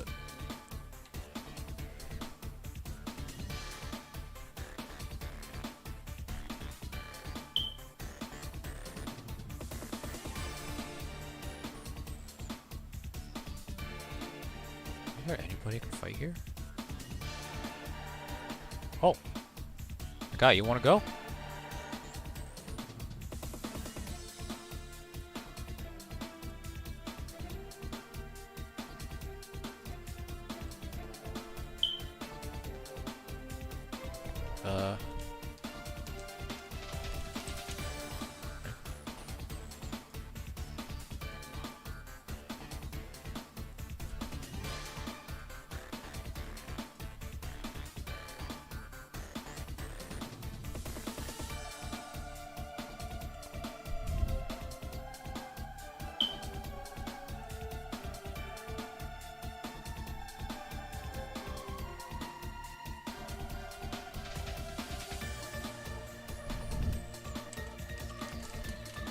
Bro, but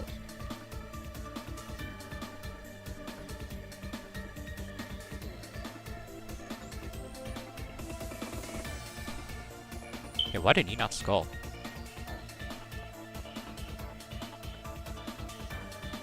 No, what?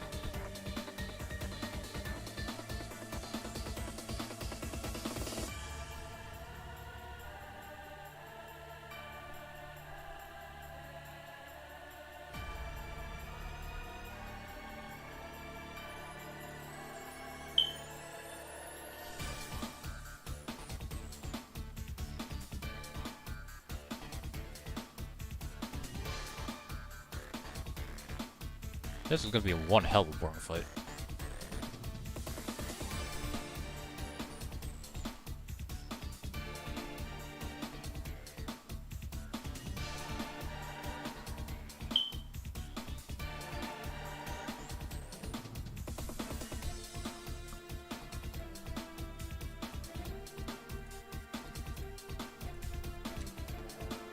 Yeah, bro, I didn't know your strength, bro.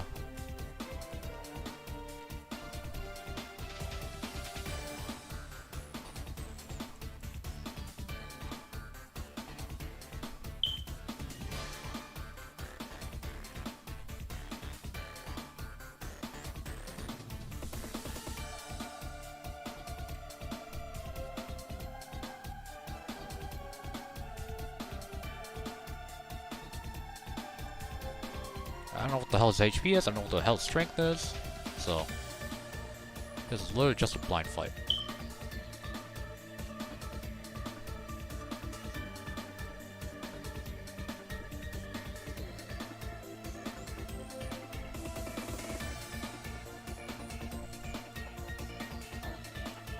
I assume he's not risking much of anything.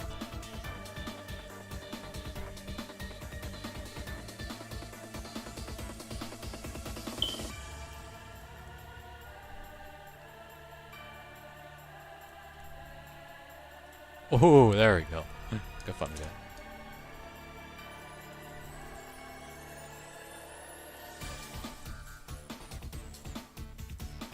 Oh, thank you for the fucking for the vent braces. Thank you. For the boots, I'll take. I already have no one. Nice.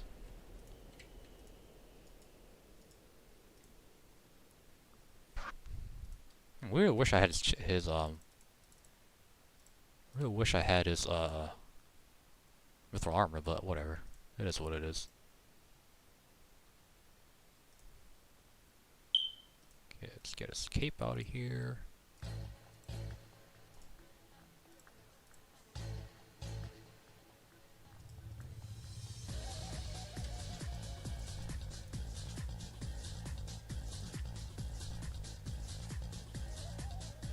Pia? What the fuck's this guy? 33?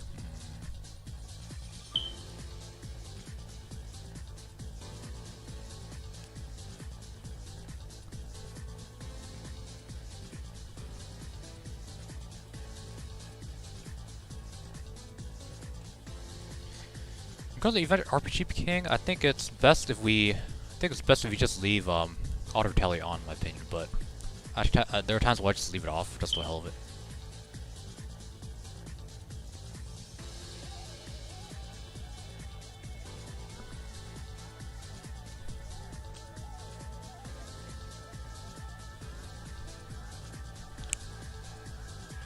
Yo, FFP Bill, you want to go? It's not like there's nothing much for us we can do, so.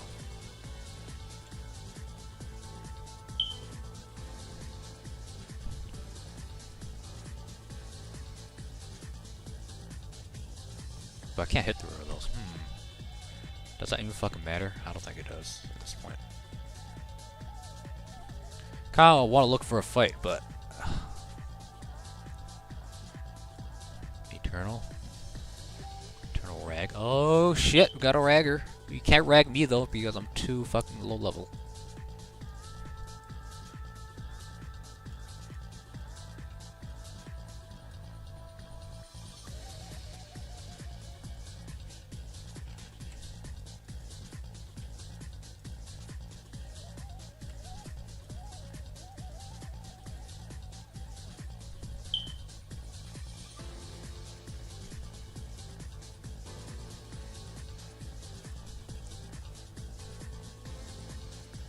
Oh, there she is. I don't know what the fuck she was.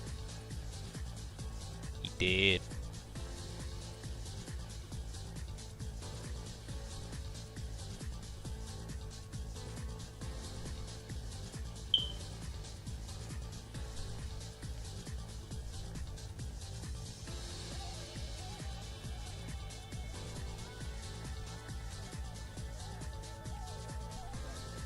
Do you want to attack me? You sure, bud?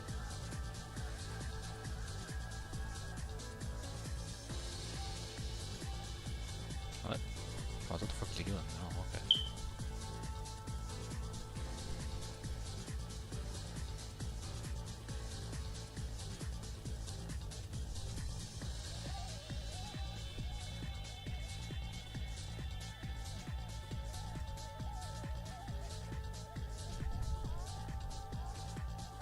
Oh. Long dropper guy's here. Oh, no, a new opponent. Heal under fucking 60. Let's go.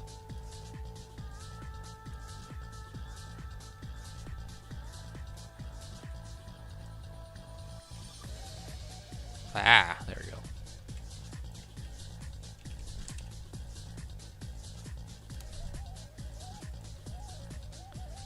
Heal under 16.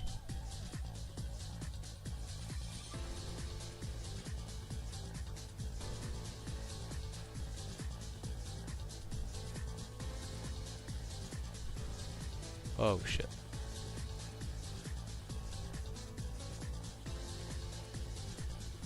Oh, I'm getting clapped.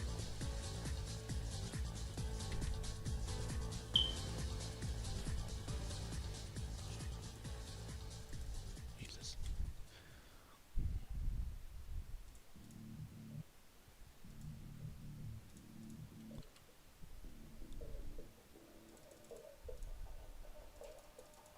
Whoa. Gotta always look for the second arrow hit.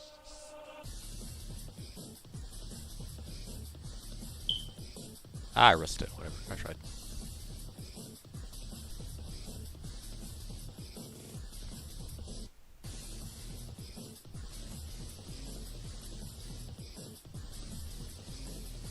I only have one hit. Ooh.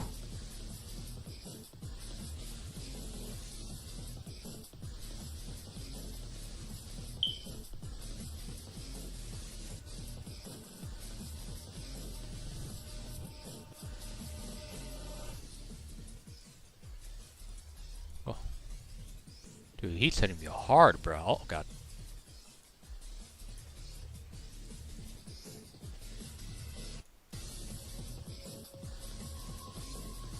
Oh, good fight. What happened? What the hell happened there? I don't know what the hell happened there. I thought he healed. Didn't he heal right there? You motherfucker, get out of the way. Dude, I will fucking... Get out, get out. Get out of the way. My fucking loot. All mine.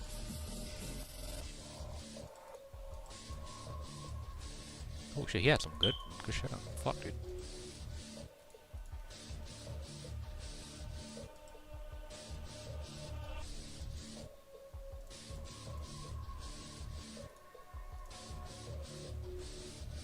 Okay, pour some shit in here.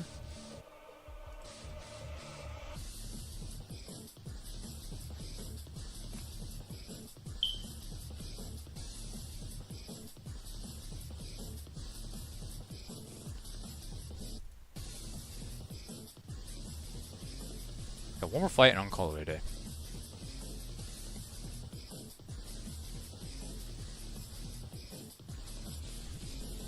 Yo, FB, you wanna go for one more time before I head out?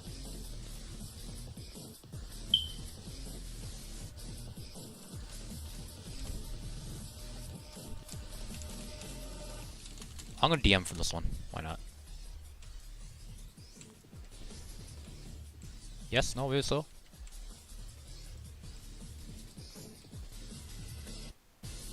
I'll go do one fight with her before I head up. Why not? This one's... I'll just DM for this one, because why not? I'm gonna head back to Lumpy either way, so... Good luck. See, under fucking 17.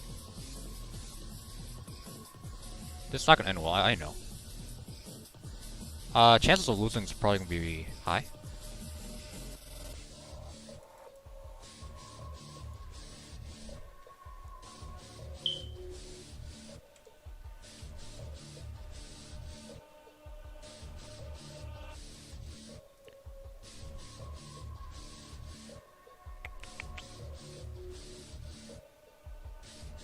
Ow, that hurt.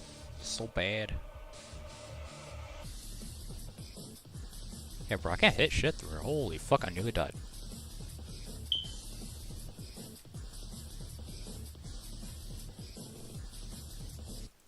Fuck, dude.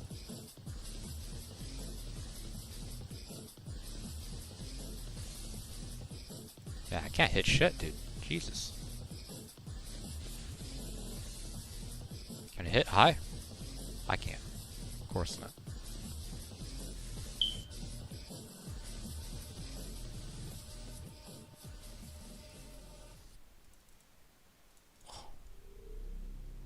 I'm gonna DM this one, because why not?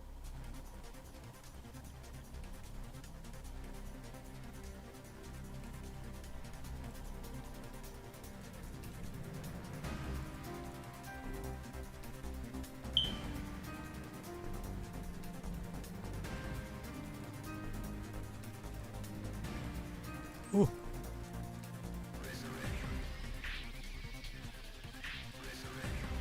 There's no way we're winning this.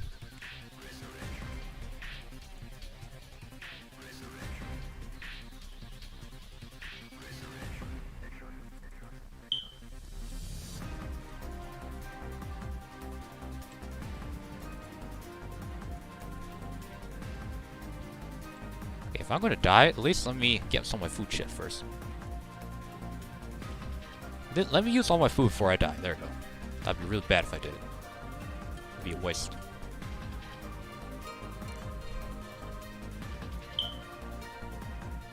Oh, what? Oh, good fight. Good fight.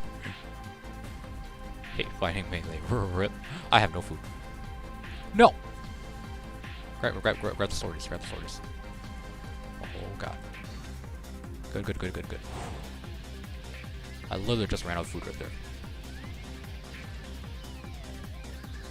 Motherfucker, you had like...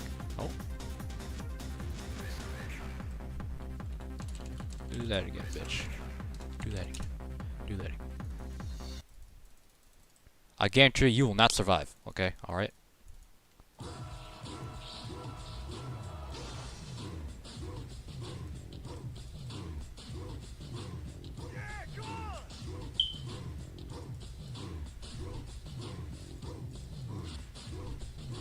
Holy shit, I did not expect to win that. I honestly thought I was gonna die. I'm fucking surprised.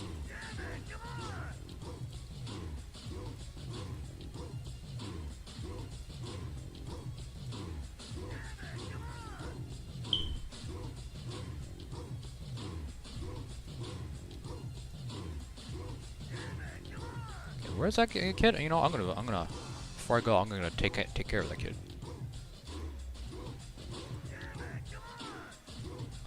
Yeah, I'm like, do it again, bitch. I fucking dare you. Okay, like that guy's easy to clap. I will fucking clap you, dude. Where you at?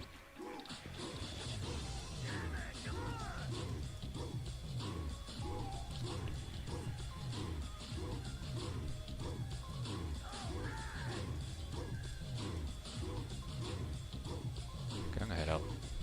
Whatever. I'm gonna head out. Alright, guys, I'm gonna head out. I'm gonna get ready for... I'm gonna view the fucking Griffin game debate. I'll see you guys next time. I think I might be streaming Resident Evil 4 tonight, probably. So, alright, I'll see you guys next time.